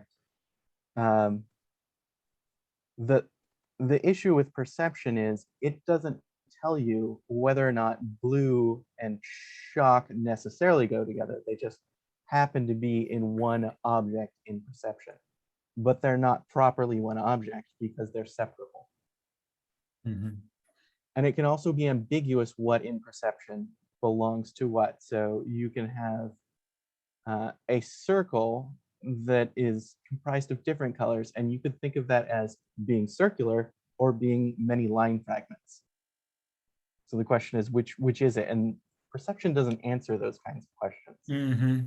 Not perception alone. That's exactly right. That's right. That's why dogs aren't geometers. Charlie. I'm just wondering if one way to express this might not be the perception will allow you to grasp whatever it is, but the ratio or the intellect will allow you to understand what it is. And the differences between perceiving it and seeing all the elements, etc. But the ratio or the intellect is what shows you what really goes together and what doesn't, and That's right. And helps you to grasp it, that you really can understand it. It's That's a difference between just grasping and understanding. Exactly. Excuse me, I have one more sort of a question. When he says this concept to the concept, I'm kind of, well, I guess it might be too difficult, but isn't this actually talking about the universal? In a way, the concept of the concept. Well, one thing that Schmidt's going to point out is that Aristotle has three separate universals. So we'd be fudging a bit if we just talk about the universal, right? So, but it is not unrelated to that. That's correct. That's correct. Okay. Yeah. Okay. All right. No, Thank thank you. Let me see. I wanted to say something to that, but it doesn't. Hopefully, I'll regain the thought here. I see Philip's hand. Okay. Well, you know, the phrase "dogs are not geometers" came up, and I'm wondering if maybe looking at the idea of animal minds might help a little bit. Like in another context, if a dog jumps up and catches a frisbee, and I jump up and catch a frisbee, there's a sense in which we're doing something kind of similar. And I'm just wondering if this might be a way to either add some clarification or some interesting confusion to this distinction here, because I mean, it's going to be different theories about animal minds, of course, but let's say, for the sake of argument, that we think of an animal as being able to unify the object in perception. So perception has this ability to put the unifying band around the object as a whole, but I have the ability, this extra ability, to unify it under a concept. Yep. Okay, so that's interesting right there. That would imply that I could do both, right? I could unify it under perception, but I can also do this extra thing. Right. And then there's the further question, how often do I need or want to do that extra thing? Like if I'm jumping up and catching the frisbee, am I really unifying it under a concept, or am I just being exactly like the dog? Anyway, it seems to open up a bunch of interesting questions if we bring in animal minds. Yeah. But we don't. I'm very wary of bringing in animal minds, because very often we take analogies between animal behavior and human behavior and immediately assume that there's some kind of identities, and so the logical slippage just goes haywire. So I think that what you said is exactly right. The animal that can see colors, sees the red patch, like we see the red patch, but for the dog, it's not a circle, because it doesn't have the criteria of what distinguishes a circle from the red patch, from the chalkiness, from how distant the perimeter is from the center, right? You can have lots of different circles depending on how far the perimeter is from the center, right? And each one of those is a particularization of the circle. The circle is something we comprehend, we don't see. And it's because we comprehend the circle that we know that it's incorrect to say that circles are chalky. This circle is chalky because it's particular. But because we have the concept of circle, we know what belongs to it and what doesn't belong to it intrinsically. Namely, to be a circle, there's no intrinsic distance between center and perimeter. There's no texture it's to be made out of. There's no thickness of the line that it must consist of. And yet every material instance of a circle will have all of these other properties. And perception gives them to us as if they were one. And by virtue of discrimination, making distinctions, we see that, that this is a multiplicity. It's not one. And it's a multiplicity because what is given as belonging to circle doesn't belong to circle. And so if we're going to know circles, we're not going to talk about chalk, and we're not going to talk about colors. And that's the beginning of this discriminatory process. And what makes chalk chalk is not something that is itself chalky. we have a concept of what the function of chalk is, and anything that fulfills that function is chalk. And so here we go with our conceptual distinctions to determine what is a true unity and what is an apparent unity. And perception always gives you apparent unities. Always. And that is why, for instance, Plato will say there is no knowledge of sense particulars, because there is no true unity given in perception. Aristotle is going to be somewhat at odds with this, but if we get away from the psychology of perception, and that, so we're sometimes, the skeptics always brought up, we're deceived occasionally, things far away. We think it's a man, but it's a woman. We think it's a windmill, but it's something else. So that kind of skepticism about perception is not Plato's. Plato's skepticism about perception is based on the question of what belongs to what. What's a true unity?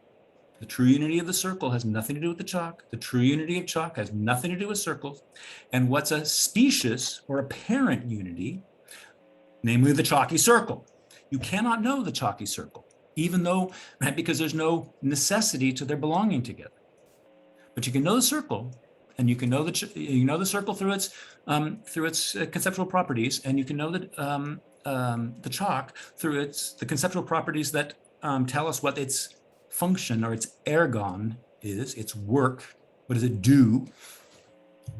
And here to get at what it does, and what any piece of chalk needs to do to qualify as chalk, is not to is not to take a certain perception and idealize it, and not to take a certain perception and generalize it, but to recognize what is common in terms of the ergon or function or work to everything that can qualify as chalk.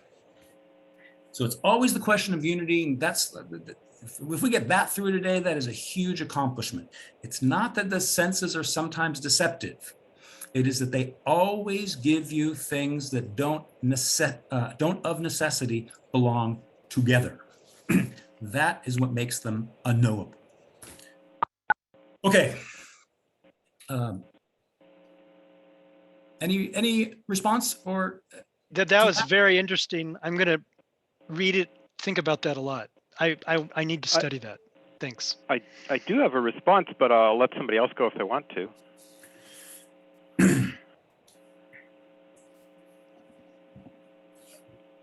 Okay, I'll jump in. Nobody has anything to say to that? No, I do want to hear it, because it's a new idea, I think, for most people, and it should be a little bit perplexing, but maybe that's why nobody wants to say anything about it. I totally get it. No. Okay. Did you hear what I said? I did. I actually did get it. Okay. All right. Yeah, exactly. Okay, go ahead, Philip. I didn't mean to trounce on you. I just wanted to see if anybody else who's been quiet wanted to chime in, but please go ahead, Philip. Well, this is something I'm confused about in Aristotle in general, and it does come up in this passage, right? So Aristotle has a lot of things which he says you can't have knowledge of. One of them is birth defects, right? So a pig born without an arm, you can't have knowledge of the lack of an arm. You can't have knowledge of the condition of being a pig that's missing an arm at birth. And yet, surely you can relate to it. You can do stuff with it. You can make decisions based on it, right? Yeah, like sure. A farmer is going to make a decision based on it. Yeah. And they have something that, at least in everyday language, we would call knowledge, like saying that, a three-armed pig, three-legged pig is going to be, difficult to deal with. Let's just, kill it now. Like, that's the kind of decision a farmer would make.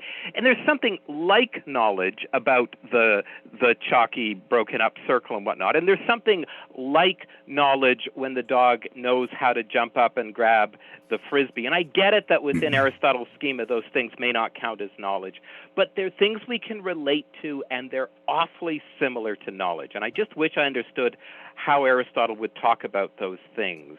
Right. Well, I'm going to say, bury your accidental resemblances in the lowest pit of hell, because they're not going to help you understand Aristotle. right. Resemblances and relating, and these things that how do we say that? You know, these I don't know, these locutions that we're trying to shoehorn. Prevarication.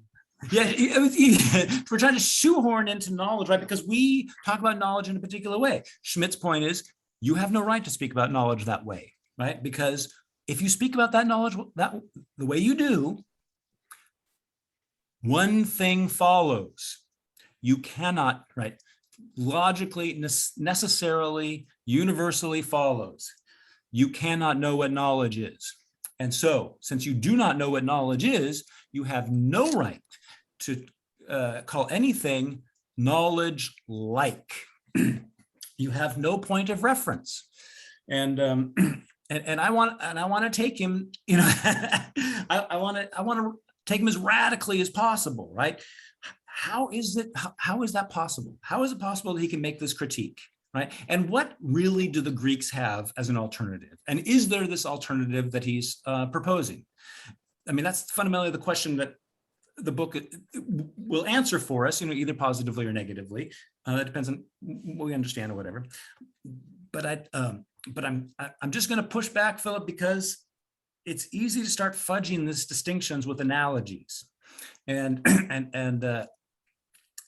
until we have an adequate concept of what knowledge is, we have nothing but linguistic practices and social practices, whatever, to rely on to say that something's knowledge-like. Okay, I mean, like one way of learning something is to figure out what it isn't, right? So when a kid is learning what a dog is, it's a big moment when they learn what a fox is, and they learn that a fox and a dog are different, right? So their concept of a dog is going to get richer and more accurate when they learn what a fox is, and they learn that a fox is not a dog. So I take it that you're attempting to approach these texts in a different way, and I respect that, and I'll go with it. But you know, just very quickly, I do want to say that it is a way to learn Aristotle, to look at what he isn't saying, to look at where his concepts won't work, or where he's sort of led into an area where he has nothing to say. Like, it disturbs me that he has nothing to say about birth defects.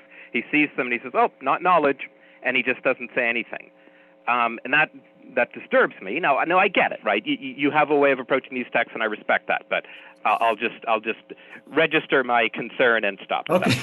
Okay. Well, that's very diplomatic, Philip. I appreciate that. Yeah. I mean, the problem is that we have Aristotle's attempt to speak about being and speak about knowledge in a non-equivocal way, and we have our kind of fast and loose equivocal ways of talking about knowledge. And I just want to say that there's just no logical connection between them. There's only the sound of the word that makes you think that there's any relation whatsoever. And so, when a child learns the difference between dog and fox based on some accidental property that is useful for the hunter, for instance, to learn, right? He doesn't have any knowledge of the difference between the dog as such and the fox as such, because he's just found some accidental trait that distinguishes for practical purposes, right?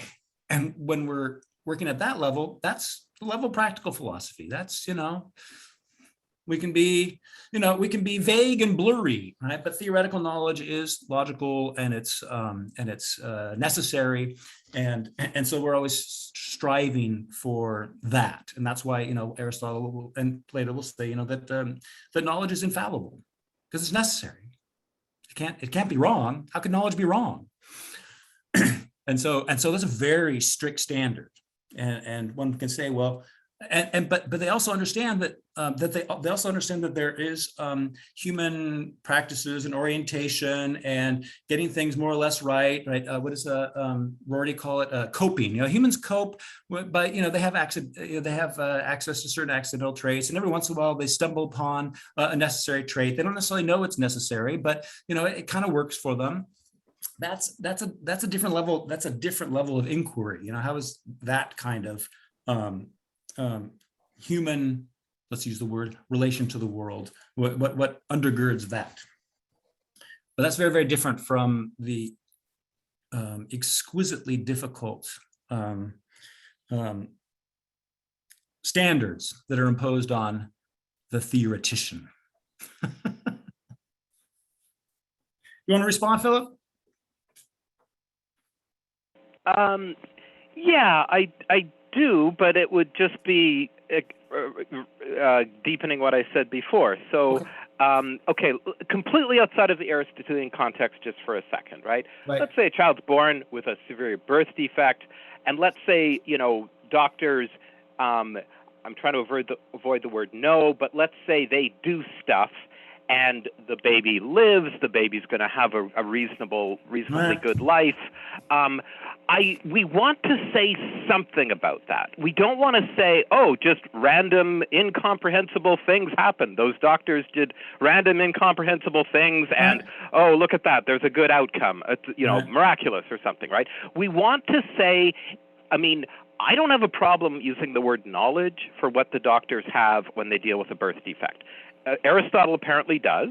Okay, fine. But I do feel like we need to have, I'm not speaking in analogies. Like, I want to say the doctors have knowledge. I don't have a problem with that. But if we're reserving the word knowledge for something else, then we have to say something about what the doctors can do with a birth defect. We have to say even just the ability to recognize a birth defect has to count as something. And if it can't be knowledge, because Aristotle has a different view on what knowledge is, it's got to be something. We need to say something about it. What do we say about it? And there's my problem. Everybody's, I don't know. Like, it's right. It's well, the answer is really because most practical knowledge is acquired through trial and error, and trial and error is itself conceptually distinguished from other methods of looking and prodding and poking into things, right? But there's a certain set of unifying connections that connect a trial with an error, and then the recursive, trial again, and then the error, and the concept that holds all of these together as one inquiry, right? All of that is theoretical knowledge, and that's what's inquired into, what Aristotle and the Greeks are inquiring into, that stuff, right? Trial and error, as we know from inductive reasoning and stuff like that, it only goes so far, and then we run into a problem, and then we need to go back to the trial and error stage of seeing what kind of practical connections obtain. But the way in which one establishes practical connections has everything to do with these standards or these criteria, these things that these Platonic forms, or however you want to say it, or the Aristotelian accounts that provide the unity of the trial and error. So that all the different actions and all the different things I do in determining whether there's a predictable connection between two events, that they're all comprehended as one experience, that they don't fall apart into all these fragments and we can't make any sense of them. So I do want to say that, yes, there is something to be said there, but it's not actually, not so much the particular facts that you might found, that people in the 1950s knew, and then through more trial and error, we in 2020 know something different and something in some cases better, and we have more questions, right? This whole realm of uncertainty does not merit the honorific of knowledge, but the process, according to the method by which we hold all these things together as one and then grasp certain results as the results of these trials and not those trials, that is this conceptual level that the Greeks are interested in. That's where the truth and the knowledge is. Not in something that's true today and in 5 years is not going to be true anymore because we've developed different techniques and we've put it in question and all the rest of it, right? There's always that slippery uncertainty in the empirical world, but it's the methods that carry us through centuries and allow us to accumulate knowledge those concepts in those methods are precisely what the Greeks are looking at when they try to understand knowledge. Anyway, Would it be fair to? I get very emotional about this, sorry. Yeah. No, me too. Would it be fair to say that within Aristotle's context that what those doctors have is techne?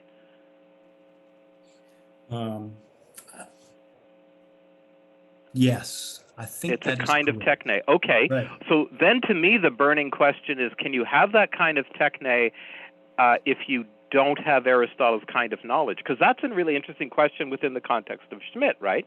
Because Schmitt is kind of saying that we've lost this okay, one thing Schmitt might say in the future is that we actually have this Aristotelian knowledge, we just don't know that we have it. Right. Or he could be saying we've genuinely lost this Aristotelian knowledge. And I think he would kind of have to say the first, Right. if we're going to claim that the doctors have this techne about how to patch up a kid who has a birth defect, that they, whether they know it or not, they have this Aristotelian knowledge, and because they have that Aristotelian knowledge, they are therefore able to have this other thing that we're going to call techne. Right. No, I like Okay. that. I think that's very, very important, and that separates the levels of inquiry very cleanly the way you did that. So I appreciate that. And if we collapse them, it's just a muddle, and then we get into either the unclear empirical part we want to call knowledge, or we recognize that there's really no knowledge going on there, but just through this trial and error, and then we say, well, there's no knowledge. And I think both of those responses are premised on a muddle. Yeah. Okay. I'll just say one more thing and then I'll shut up.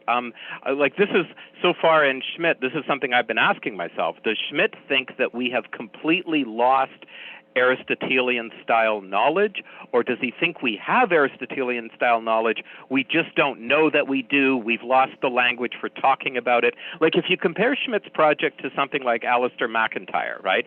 MacIntyre isn't saying that we're all functioning within Aristotle's ethics, we just don't know it. MacIntyre is saying we've lost Aristotle's ethics and we're just ethically appalling as a result, right? Like that's MacIntyre's way of saying it. Whereas I think Schmitt must be doing something else. He's got, we'll see how it develops, but just I figure he's got to be saying we still have Aristotle's view of knowledge at work in us. We just don't know that we do. I agree with that, but what you think knowledge is guides knowledge processes.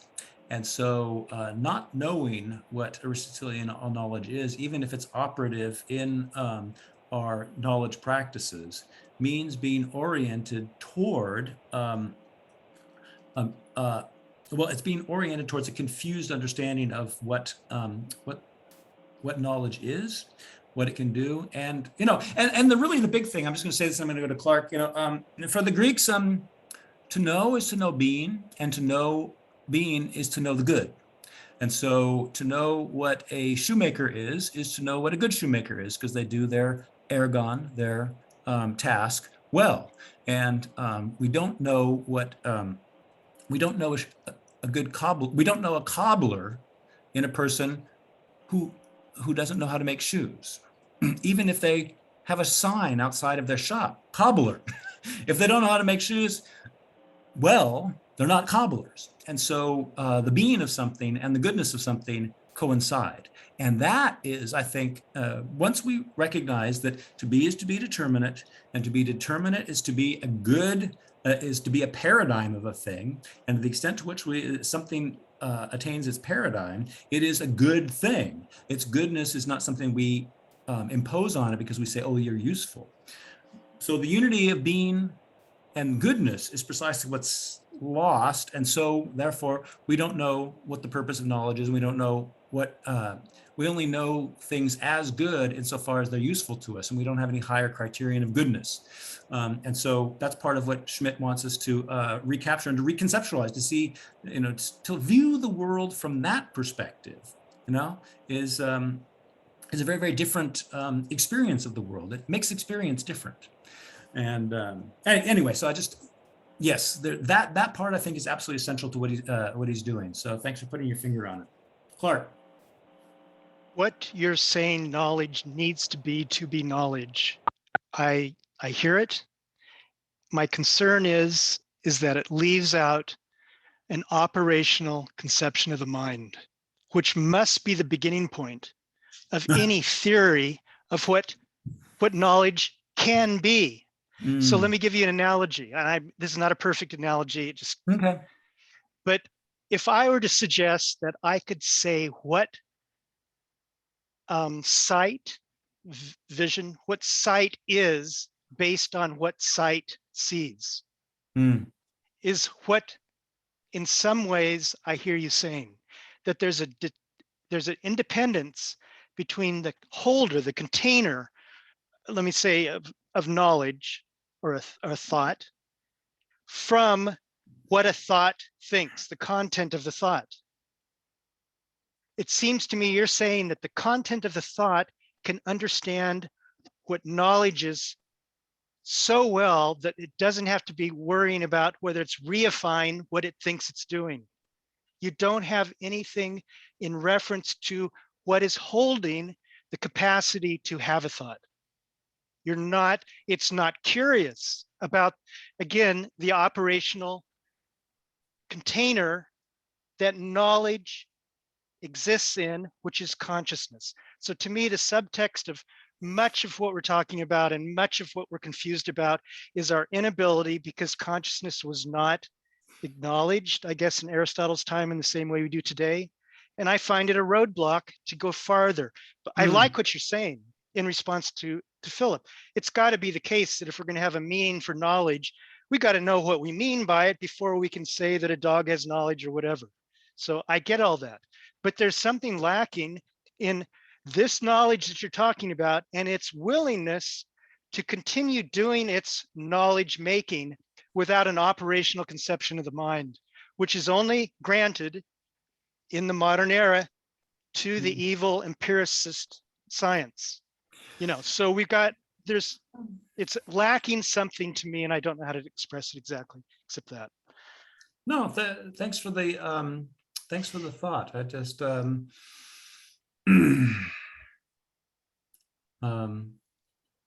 Tyler, did you want to respond to Clark? Shoot, I had. Yeah, I was gonna say, so I don't understand why you would simply assume that we need to start with an operational theory of mind, or why that's the necessary starting point. Oh, right. Yeah. So So can I just get this in here before I Yeah, forget it? Go ahead. Go ahead. Yeah. I just consciousness is a red herring.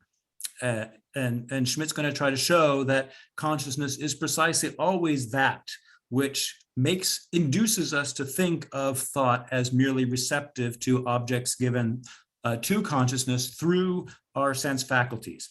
So this whole idea of consciousness is just a furtherance of the fundamental problems of modernity that make us have the problem of not being able to spell out what the concept of knowledge actually contains. So sorry, I just wanted to get that idea, but consciousness is that consciousness is part of what we have to give up as being fundamental in knowledge process. It plays a role just because perception just obviously includes consciousness.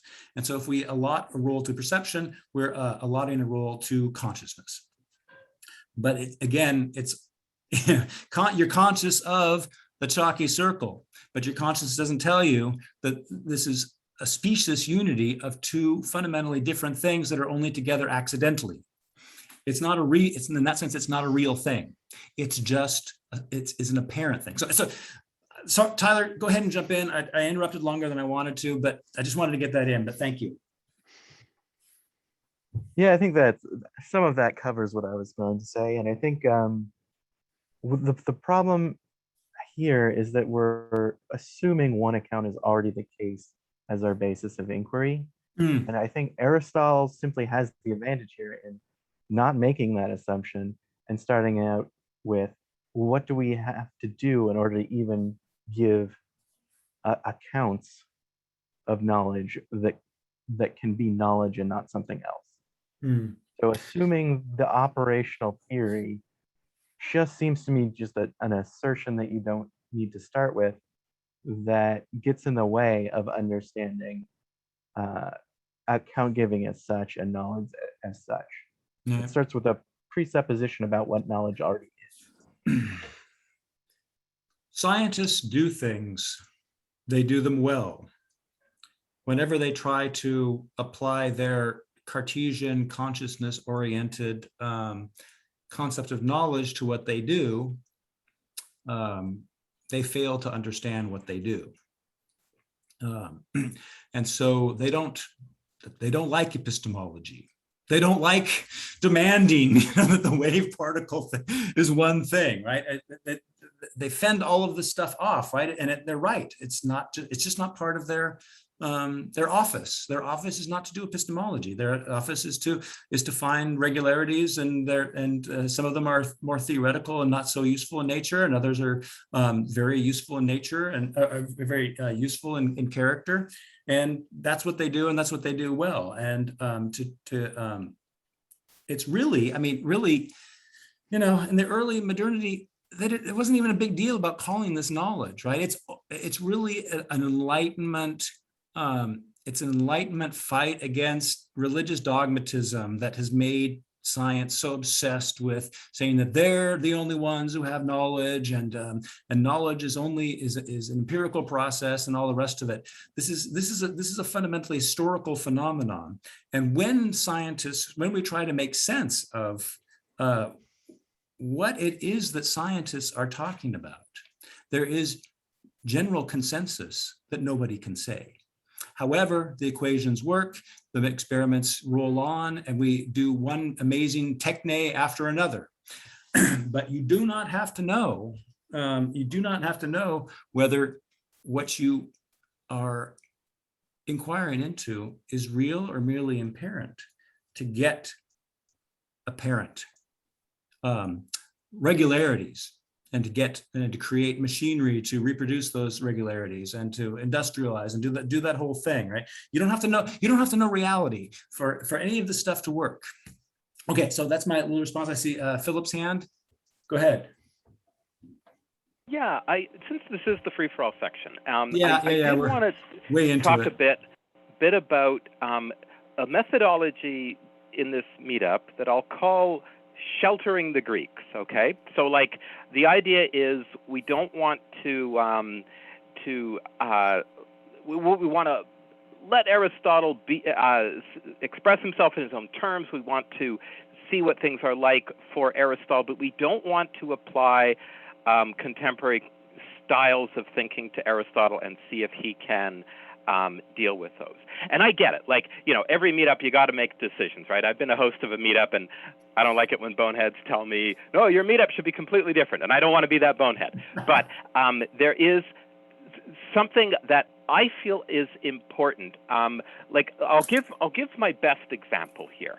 When we see Socrates going around asking people questions and them giving answers, Socrates starts with an assumption. He starts with the assumption that the right way to define a term is to give a list of necessary and sufficient conditions which will be accurate, correct forever, like some sort of timeless, unchanging set of necessary and sufficient conditions, which will just nail it, which will just be final and forever. And it seems to me like there's two kinds of responses. There's people who don't understand what Socrates wants, so interlocutors who just don't understand what Socrates is up to, and they give examples, and they don't of justice. Let's say they give one example of justice after another, and Socrates says, no, that's not what I want. I want a list of necessary and sufficient conditions. He doesn't say it that way, but you know what I mean. And I would love it if somebody like an ancient Greek sort of a Wittgenstein person came along and said, hey, Socrates, why do you think that definitions should be necessary and sufficient conditions? Why do you think that what you want is something that can be had? And nobody ever asks him this. And I think, like, we could say, oh, well, let's just shelter Socrates from that kind of thinking. Let's just pretend that the fact is nobody did ask Socrates that question. Let's just leave it that way. Let's just make it so nobody asked Socrates that question. I mean, it's a way of doing philosophy, and I get it, but it's like I want that early Greek Wittgenstein figure to ask Socrates that question. What do you think about that whole cluster of issues I brought up here? Can I add one quick thing here? Please, yeah. So on assumptions and assertions, I think there's a major difference between a hypothetical starting point and assuming a ground. The hypothetical starting point works towards figuring out what the ground is. The other kind of assumption that I'm going to say is a unjustified one, is assuming a ground you had to work with, which kind of puts the conclusion before the inquiry, and you basically just work to either reaffirm it or you assume everything is somehow going to work out as long as you hold that one piece in position, which is not necessarily the case. So if we're thinking of a model of the mind that is, say, dualistic or representational or receptive, right? These all bring many assumptions into play, but we should recognize them as assumptions, as hypothetical starting points. We should not use them as the ground of all knowledge that somehow have to be the case in order to make sense of knowledge. Philip, do you feel addressed by that? Well, No, I was actually going to ask if that was a completely separate point or if that was meant to address my concern. I wasn't sure. I think it was more directed to me, if I heard it right. Okay. But then I think everything's about me, so you know.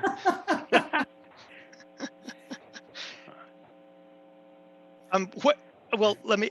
I don't. I'll just say in response, since I thought it was about me. What is missing for me is acknowledgement that knowledge can work if it's conceived as being what seems impossible to conceive, and that is that it's defeasible. That is, it works until it's replaced. Defeasible knowledge describes how we learn. We learn something, we use it, we treat it with our chemical rewards as if it's real. We reify it. We're built as reification machines for defeasible knowledge. This is the latest that I know of as far as science number 2 has gotten to.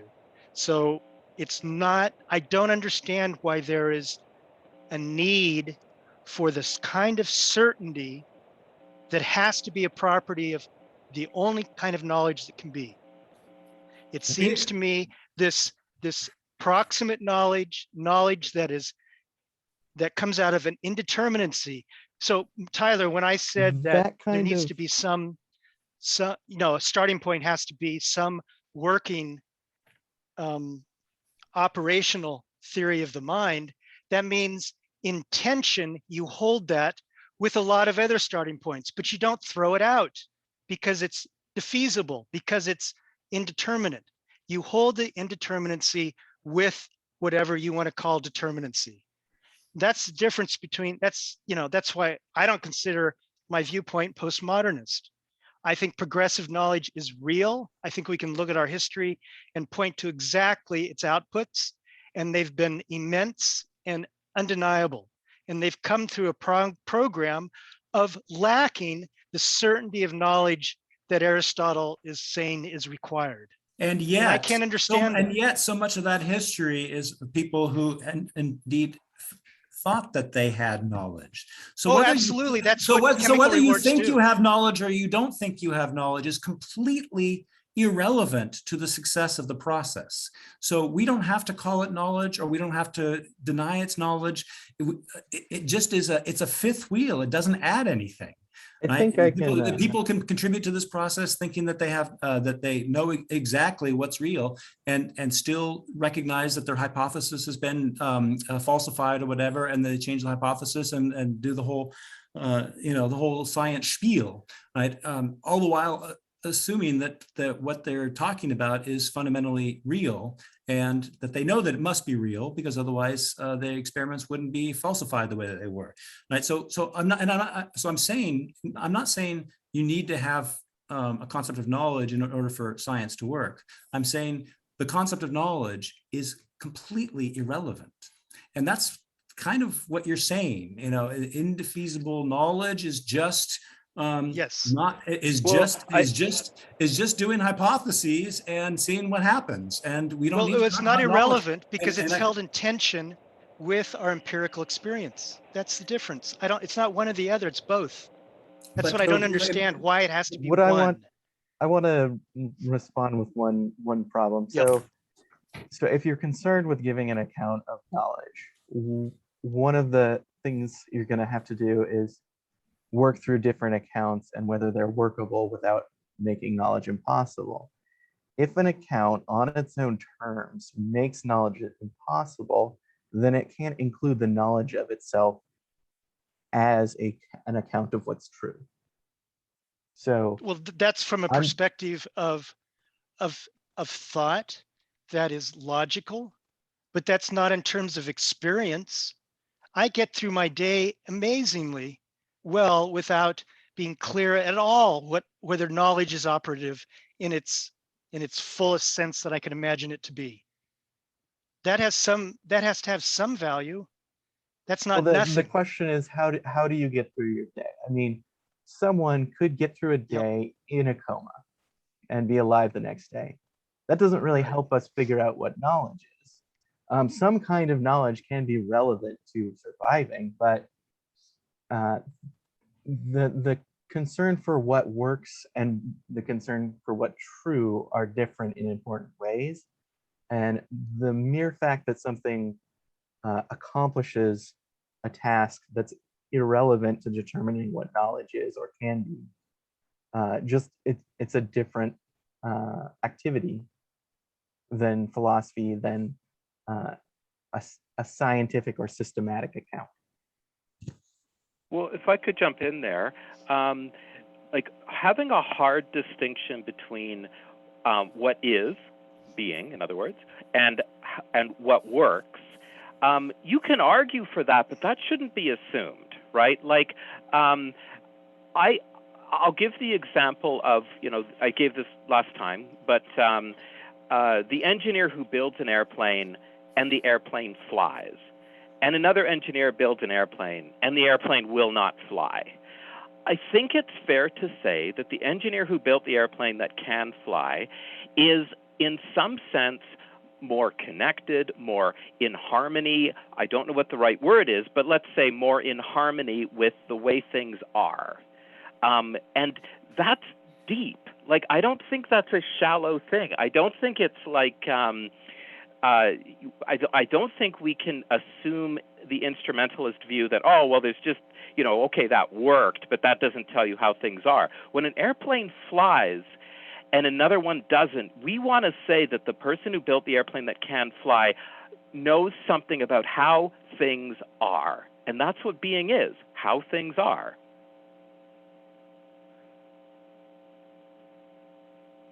Are you Yeah, sure? I'm nodding. Are you I'm sure nodding, about Philip. that? Are you so certain about that? Like, I want to make sense not of being that. That's the way we address not it. being in Heidegger's sense, right? I'm not saying being in Heidegger's sense. I just mean being in the sense of the way things are. It's in reference to nature. Is there a difference That's what keeps between defeasible knowledge on track of anything and not just careening off into chaos. It's the referencing to nature. How do we know nature? How can we? Yeah. Is there a And difference I don't, between the way things are and the way things seem? well, I don't want to exaggerate this, right? Like, for example, how to be successful in love, right? That is a sort of knowledge about the way things are. And the person who designed the crappy airplane might be much more successful in his love life, right? I'm not saying that because you can do one thing right, that somehow gives you this method that lets you understand everything. I'm saying these things are difficult and tentative and it's complicated, but just like if people from vastly different walks of life with vastly different metaphysics, if they mix baking soda and vinegar, it's going to fizz. And they're all going to say, wow, yep, that fizzed, in their various languages and with, various concepts. And one person might think you're releasing a demon. The fizzing is the, hissing of a demon. Another person thinks it's, something at the subatomic level. And somebody thinks something else. Okay, sure, there can be these metaphysics in the background, but the fact that it fizzes is something that we share and is connected to the way things are. I think that's dogmatic, first of all. But I mean, just to make that assertion, but what I really want to say here is that practical philosophy is about how to fit means to achieve a given end. That's practical knowledge. I have an end, and now I have means. Right? I want this piece of metal to fly. What are the means to get this piece of metal to fly? Right? I got. There's really small things I need to see. What are the means so that I can magnify my sight and see them? This is. I've got an end. I don't need to know if it's a true end, but I have an end, and all I need to know is what are the means for achieving that. Every example you guys have brought up is an example of practical knowledge. And I'm just going to say, practical knowledge is not theoretical knowledge. And maybe that's part of the struggle that reading the Greeks and reading all this stuff is that distinction even justified? I think that's an open question.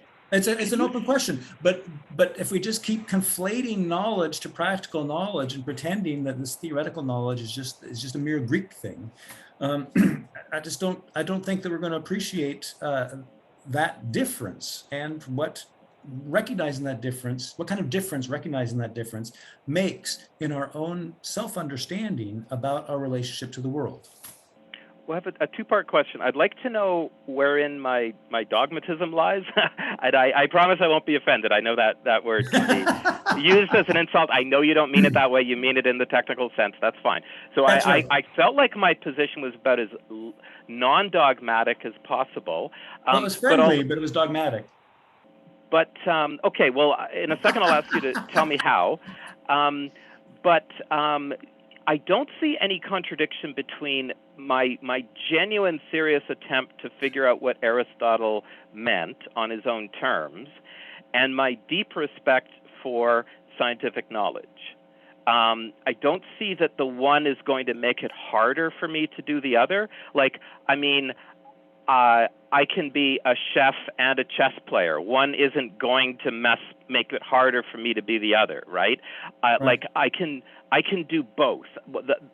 And that I think might be something where, Michael, I think your thought might mislead you. Like if you think that somebody has a deep respect for science and therefore that's going to make it harder for them to understand the Greeks, I don't see any reason to think that. Much like the chef and could be a chess player, the chess player could be a chef. They're not going to interfere with each other.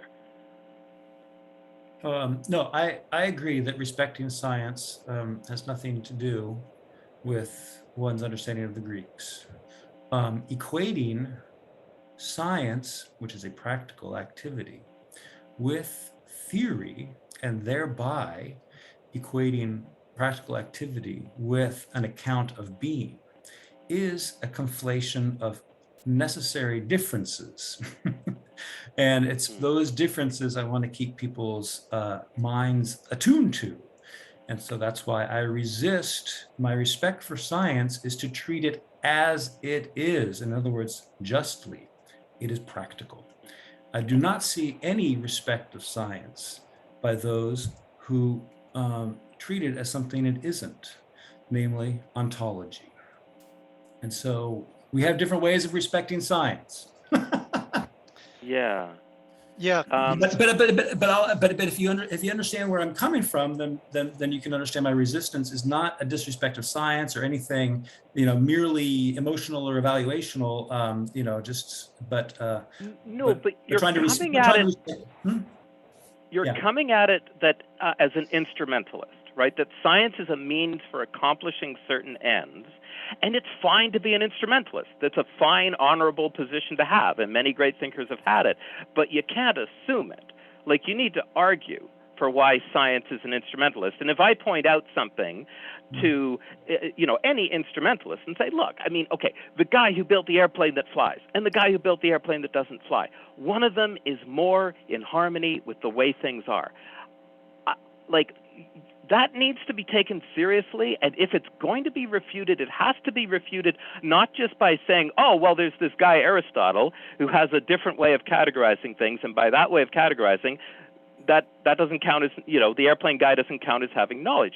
That's not enough. I think it has to be done on its own terms, and you have to look at the person who built the airplane, and it's able to fly, and you need to say, even though it can fly, here are some reasons why that does not mean that that person is connected up with being, in harmony with being, aware of how things are. Can I address that? Yeah, please go ahead. I think I want to get at the difference between describing, following a method, and understanding.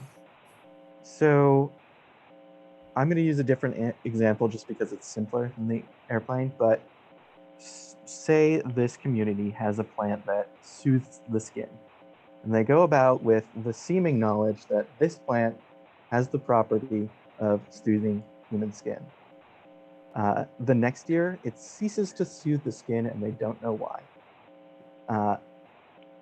They find out, however, later on, that a particular property of the soil the plant was in was responsible for the soothing. So when this seemingly simple description of the plant as having this property turned out to be not knowledge.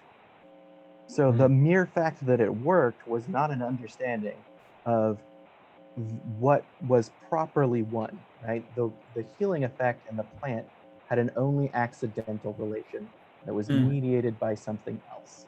And so the mere following a method that's based on accidental relations, right, isn't going to necessarily get you to necessary relations. Excellent. That was very, very helpful.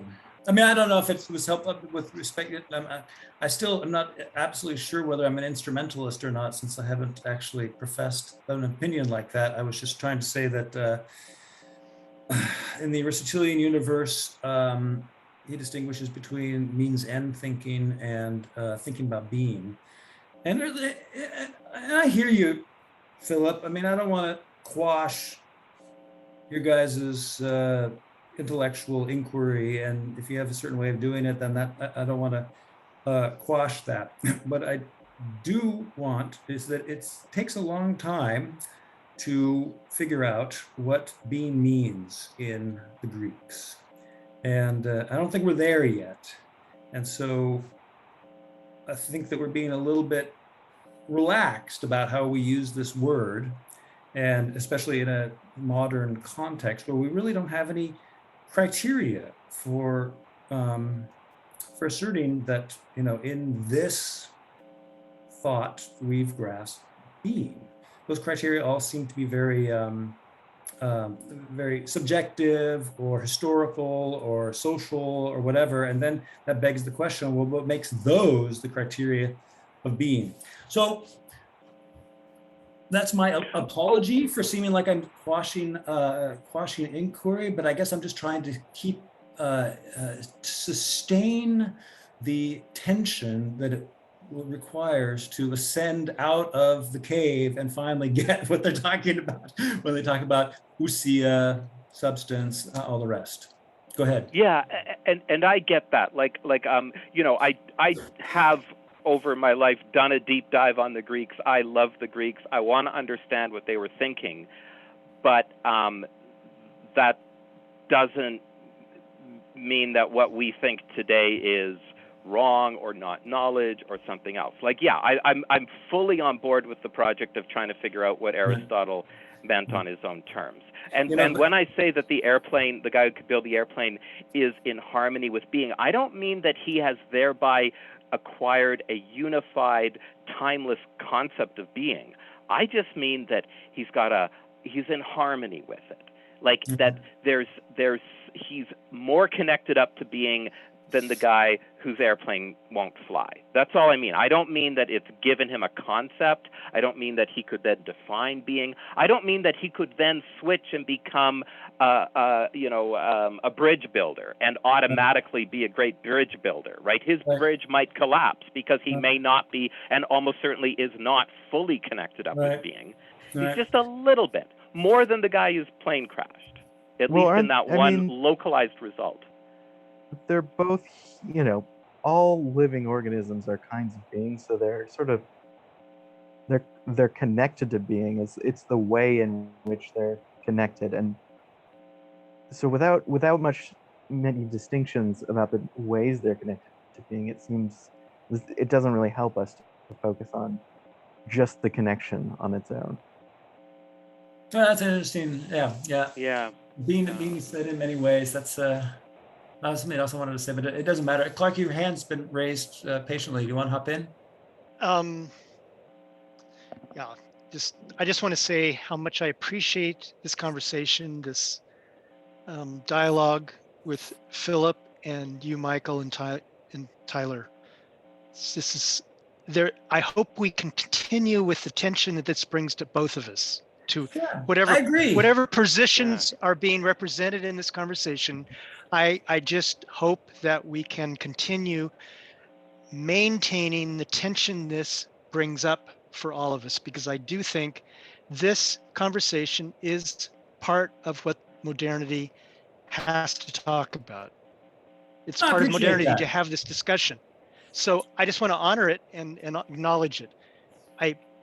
I keep hearing binaries and how you're representing, Michael, what I'm kind of saying, and I'm trying to plead for a continuum, and I don't understand why it's not.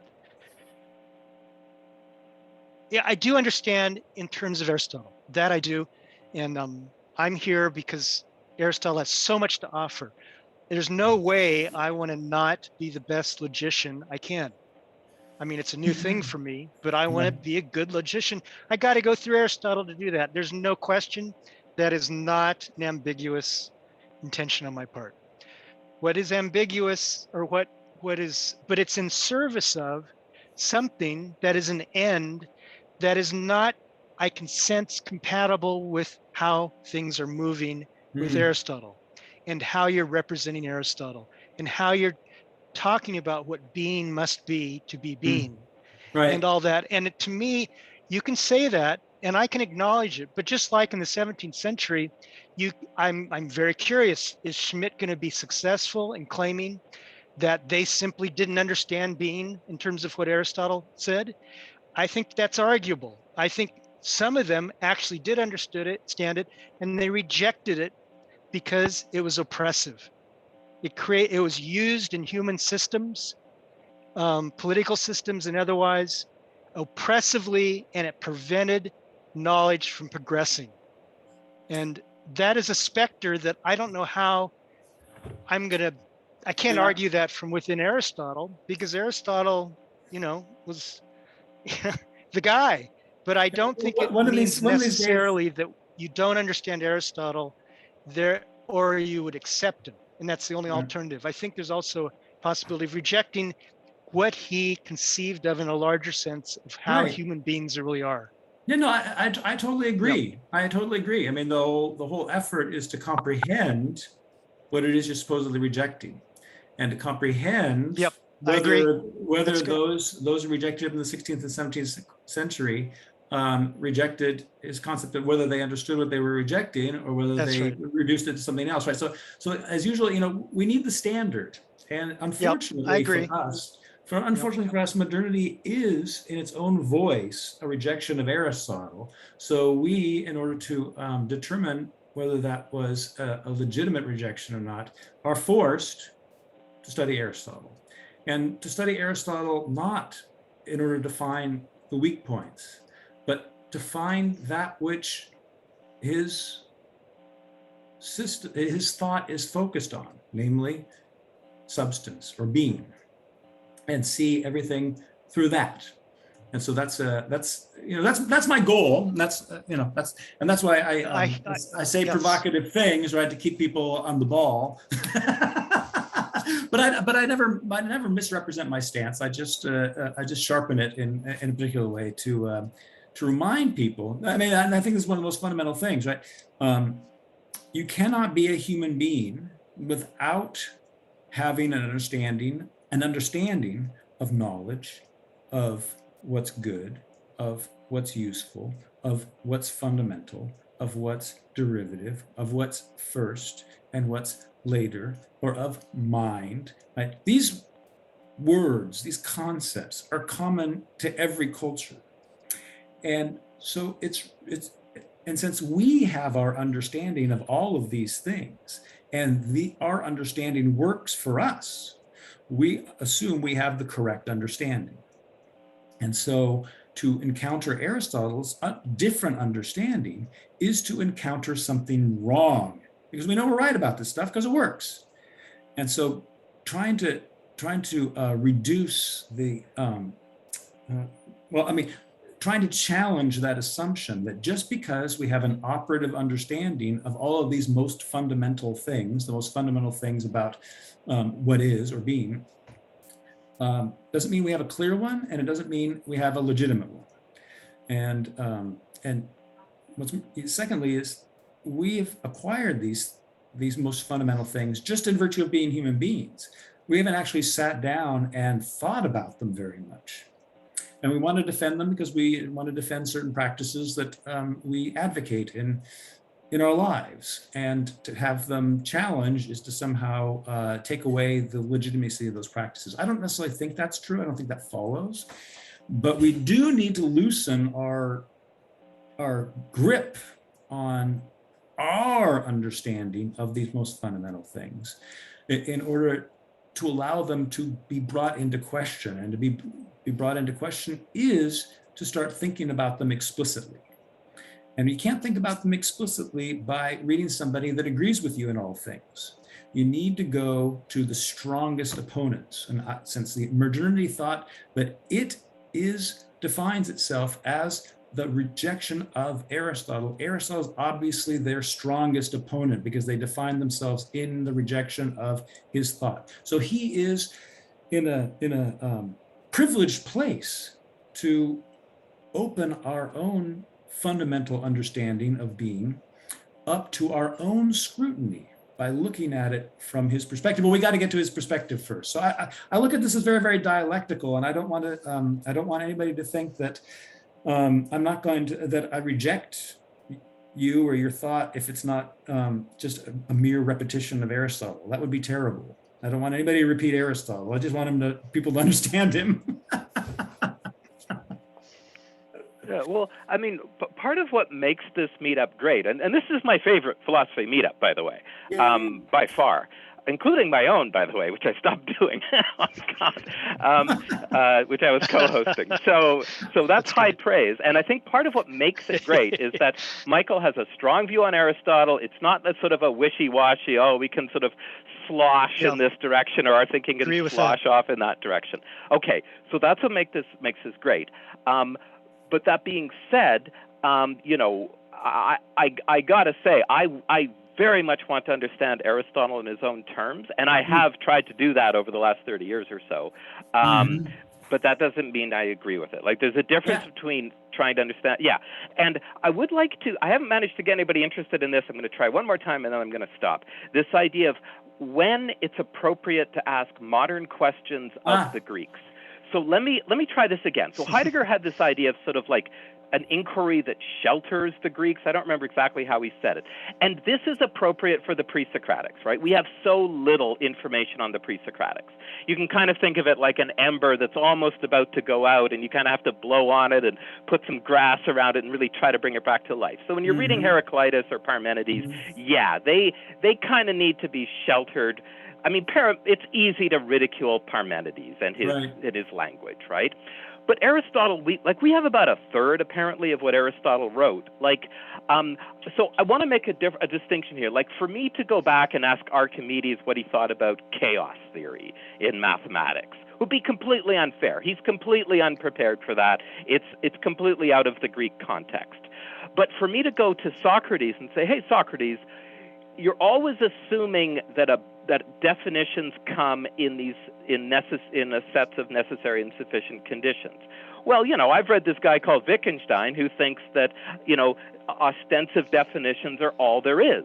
That that all your interlocutors are actually doing the right thing. Like, you ask what is justice, and they give you an example of justice, and then they're going to give you another example, and in a Wittgensteinian spirit, they're going to say, okay, I've given you 5 examples. Do you get it? Do you get it? I think that's a legitimate thing to ask about Socrates, because he could understand that on his own terms, within the terms that he spoke. So I just want to I do like to ask modern questions of the ancient philosophers. I feel like that's a good way to learn more about them, and I just want to see how people feel about that.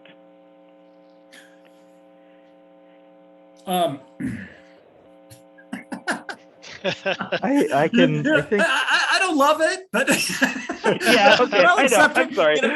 No, it's totally There's okay, right? Because all we're doing is saying, well, Wittgenstein's this authority, and he says this, that, and the other thing, and now all of a sudden, checkmate, Socrates, and that's precisely the kind of presumptuousness I try to ridicule, and I know, and it's not meant to be that, right? And then I don't think he's putting it forth the as other an point authority. is that one can look at Socrates as saying, well, you're the expert on piety, tell me what piety is, and they, precisely because of their conception of knowledge, they accept Socrates' challenge.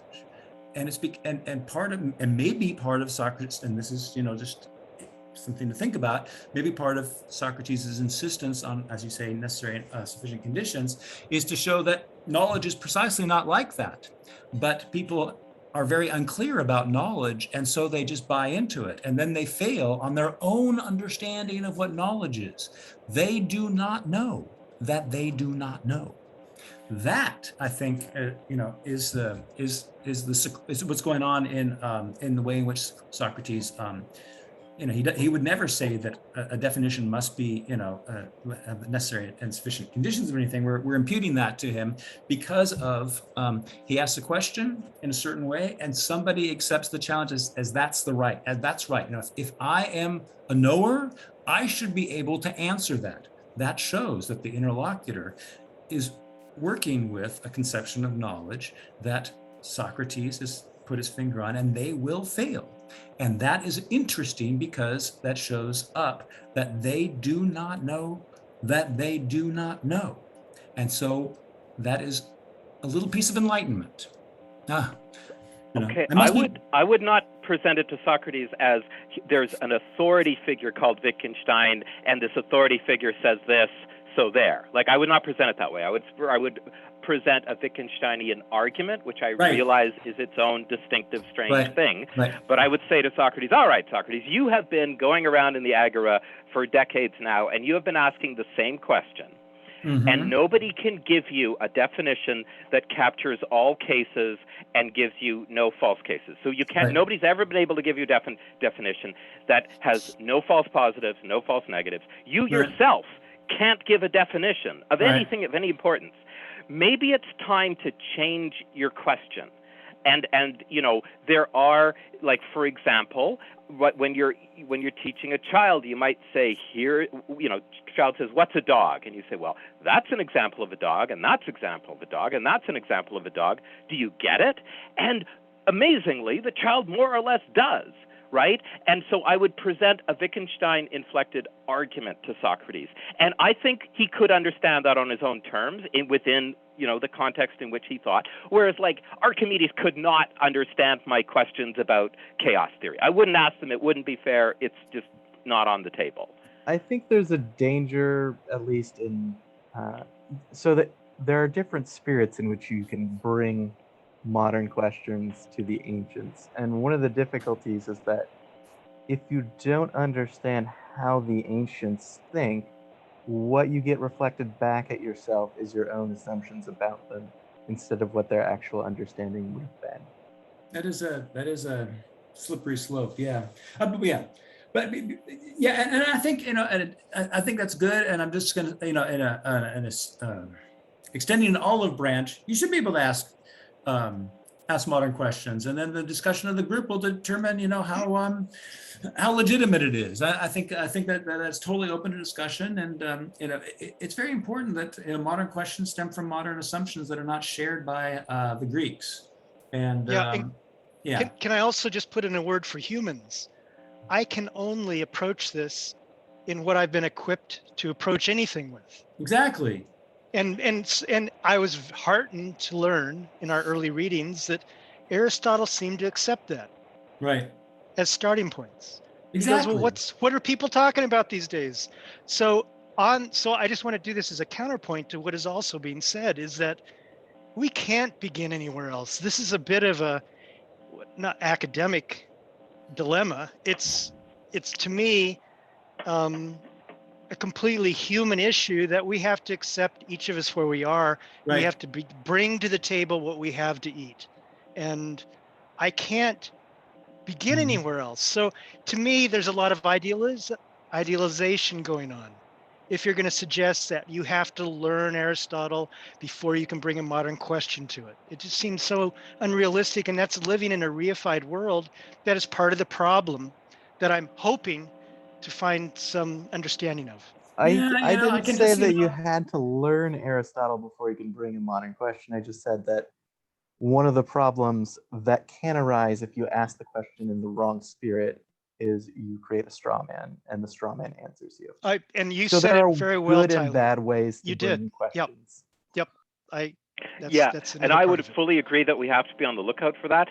The way Socrates asks questions and the kinds of answers Socrates expects, like what will satisfy Socrates when he asks those questions, I think that's something we do have a pretty good understanding of. I think we have a pretty good understanding of when Socrates is unsatisfied with the answers other people give, and when he's unsatisfied with the answers he himself gives.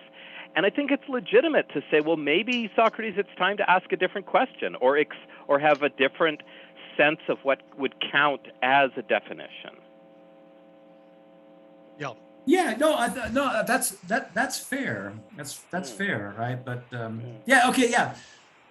But by the way, the problem is how to, if this is the thing, if you go to a physics class, you're not gonna go to your first day and the physics is gonna say, well, mass is this and velocity is that, and you're not gonna say, no, no, that's not how I use these words. And I'm allowed to use the words the way I want to use these words. And I have to say, what you're saying is complete nonsense. That's the presumptuousness that's the presumptuousness that I think that creeps in when one thinks that the correct way to approach a topic is to decide what one agrees with and what one doesn't agree with, prior to understanding what these concepts are and why they're defined this way, and why you can use a word in a certain way, but it doesn't really help you do physics. But we're going to use the word in a different way so that we can connect it up with a whole bunch of other concepts that will allow us to formulate method and allow us to formulate basic projections about the kinds of objects that we're investigating, and so that we can frame our hypotheses and all the rest of it. So our concepts are part of a larger network of concepts, and they only make sense in that network. And I think the philosophy concepts are the same. They some senses of the concept being, or some senses of the concept act, link up logically with other fundamental concepts in a logically coherent way, and other senses do not. And so part of the philosophical work is just exploring those senses, seeing how far they extend into other concepts and how much light they shed and all the rest of it, right? So there's that whole dimension of inquiry, but it really has to do with words have different senses, and some of those senses are more systematically fruitful than others. And we can't know that at the beginning. We have to follow it out. Right. And again, like I admire Schmidt's project. I admire anybody who tries to do a grand sweeping history. Like I mentioned Alistair MacIntyre, mentioned Heidegger. These are also people who tell a story about how the Greeks are different from us.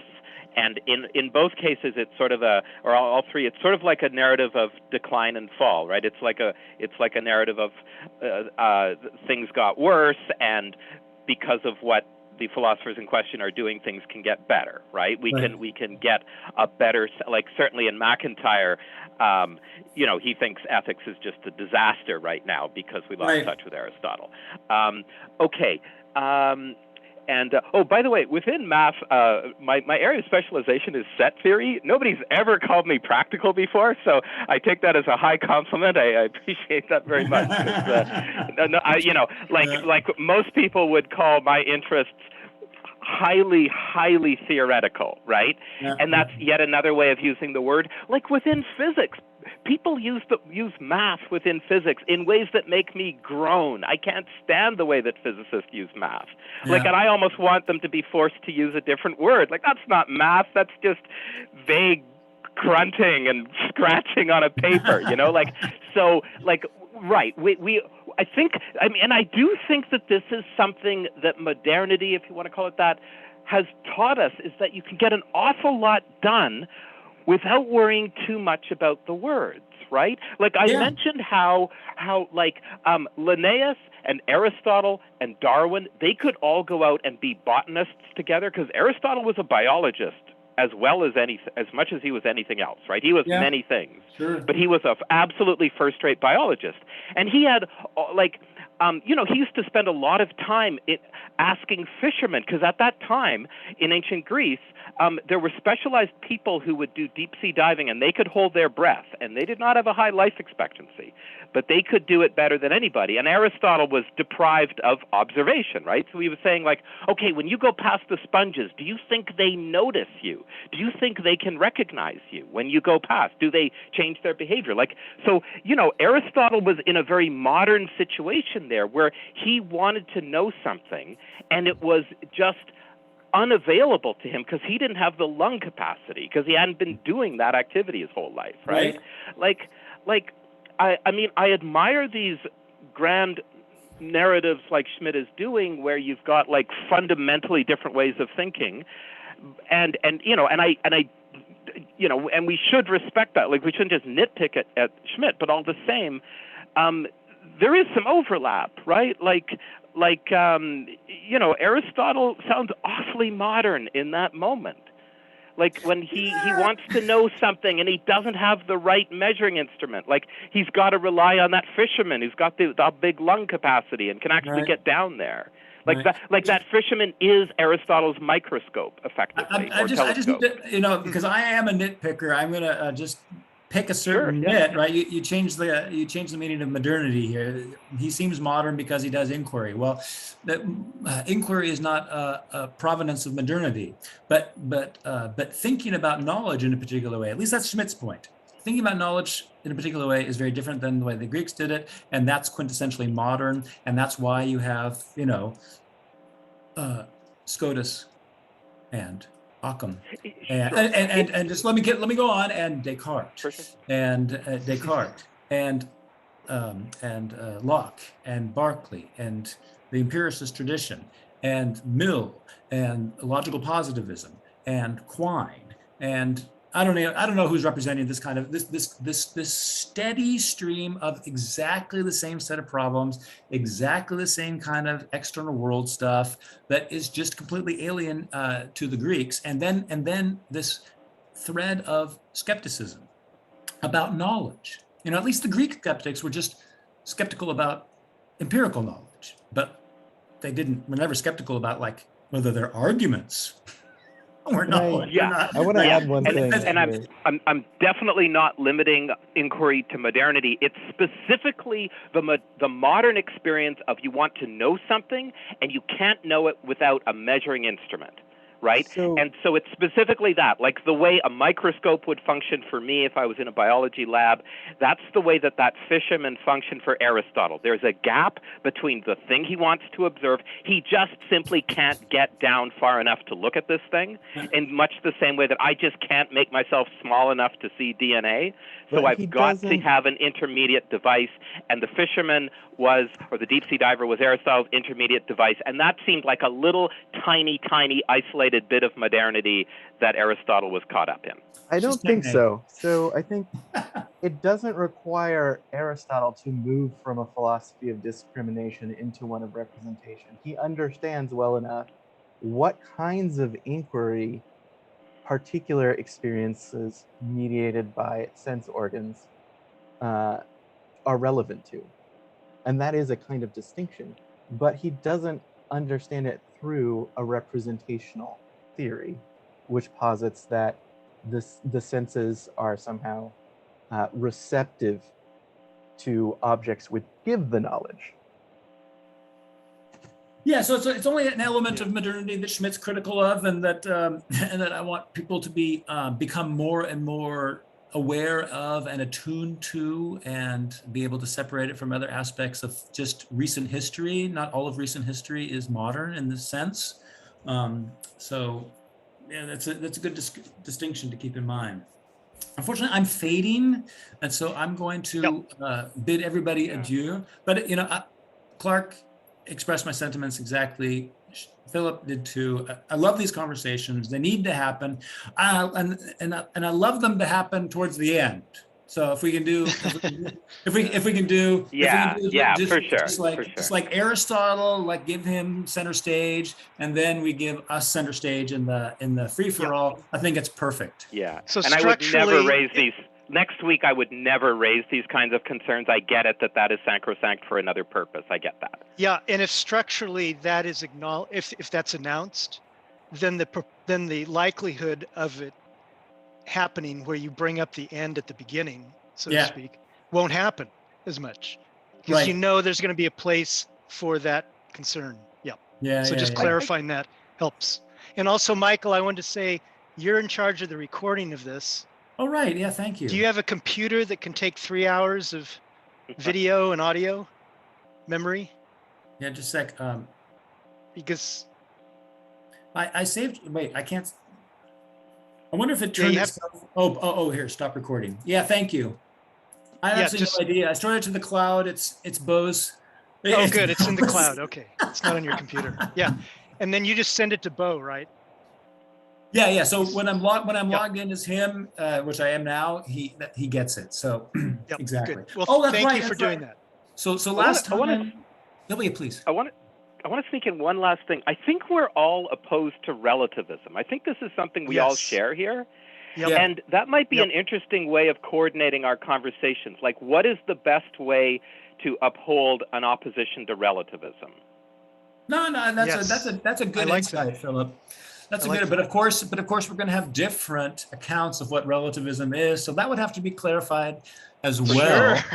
Sure. It doesn't get us out of the hole. Exactly. Maybe so we can splash around in it with like Aristotle said, there is no such thing as episteme, right? Scientific knowing or actual knowledge, right? Without first get rid of homonymies and equivocations, right? Because otherwise you just always talk past each other, and there's no objectivity. There's no objectivity to your thought, because all you're doing is regurgitating your own subjective assumptions about things. Yes. Yeah. And I think modeling, not doing that is so important in our culture. Yeah, totally. Philip? But I did just want to remind everybody, like, we do share that really core value that we're all opposed to relativism. That's a lot to share, right? Yeah. Well, unfortunately, most relativists think they're not relativists. So it's one of those Socratic moments where you have to teach them that they don't know that they don't know. A lot of relativists think it's rude to not be a relativist. Right. Like, I get this a lot. Oh, yeah. People like act like I'm being rude when I say I'm not a relativist. Yeah. Well, you have so there's a politeness factor. Oh, Yeah, you're not interesting, yeah. acknowledging preference, you're giving to narratives there, Philip. So Yeah, you're they rude. they know that relativism is true, and That's right. you're That's right. just wrong. Yeah, no, but this is so fascinating. I mean, this is so fascinating. Just speaking Hegelian, the absolute sneaks in to every one of our philosophical positions, whether we like it or not. The relativist absolutizes relativism. And that's why they don't see their own relativism. And there is something deep and wonderful and mysterious and worthy of inquiry into the whole knowledge phenomenon and how these kind of Yes. self-deceptions are even possible, and how positions that reject the absolute themselves become absolute, and so that accidentally include the absolute in what they're precisely in their rejection of it, and so are dialectically self-refuted. Right? Being dialectically self-refuted doesn't bother many people, but if you have a philosophical conscience, you're like, oh yeah, I might have some convictions, but I can't say them this way because this leads me into not thinking anything, because I'm just contradicting myself. If I'm going to keep my convictions, I've got to at least rethink them and reformulate them and see if I can find a non-contradictory account. Like, here's an example from math. Like, one thing that strikes me about what Schmidt calls modernity, what strikes me about it in a positive way, is that in a lot of ways in the history of modernity, there's all these things that we thought we needed. And it turns out we don't need them. Like when we're doing knowledge, we thought we needed this, this, and this, and it turns out we don't. And here's a really good example. Probably the most important math result of the 21st century is a guy named Gregor Perelman proved a thing called the Poincare conjecture. And this has implications for what the possible shape of the universe might be. And okay, so literally everybody else who worked on the Poincare conjecture assumed that first you had to create a scaffolding, a sort of a mathematical scaffolding specific to this problem, and then the problem would be solved within that scaffolding. And Perelman came at it from another angle, and he just solved it directly. He said, no, you don't need a scaffolding. And after he solved it, the scaffolding just sort of, if you want it, it just sort of naturally emerges out of the structure of the proof.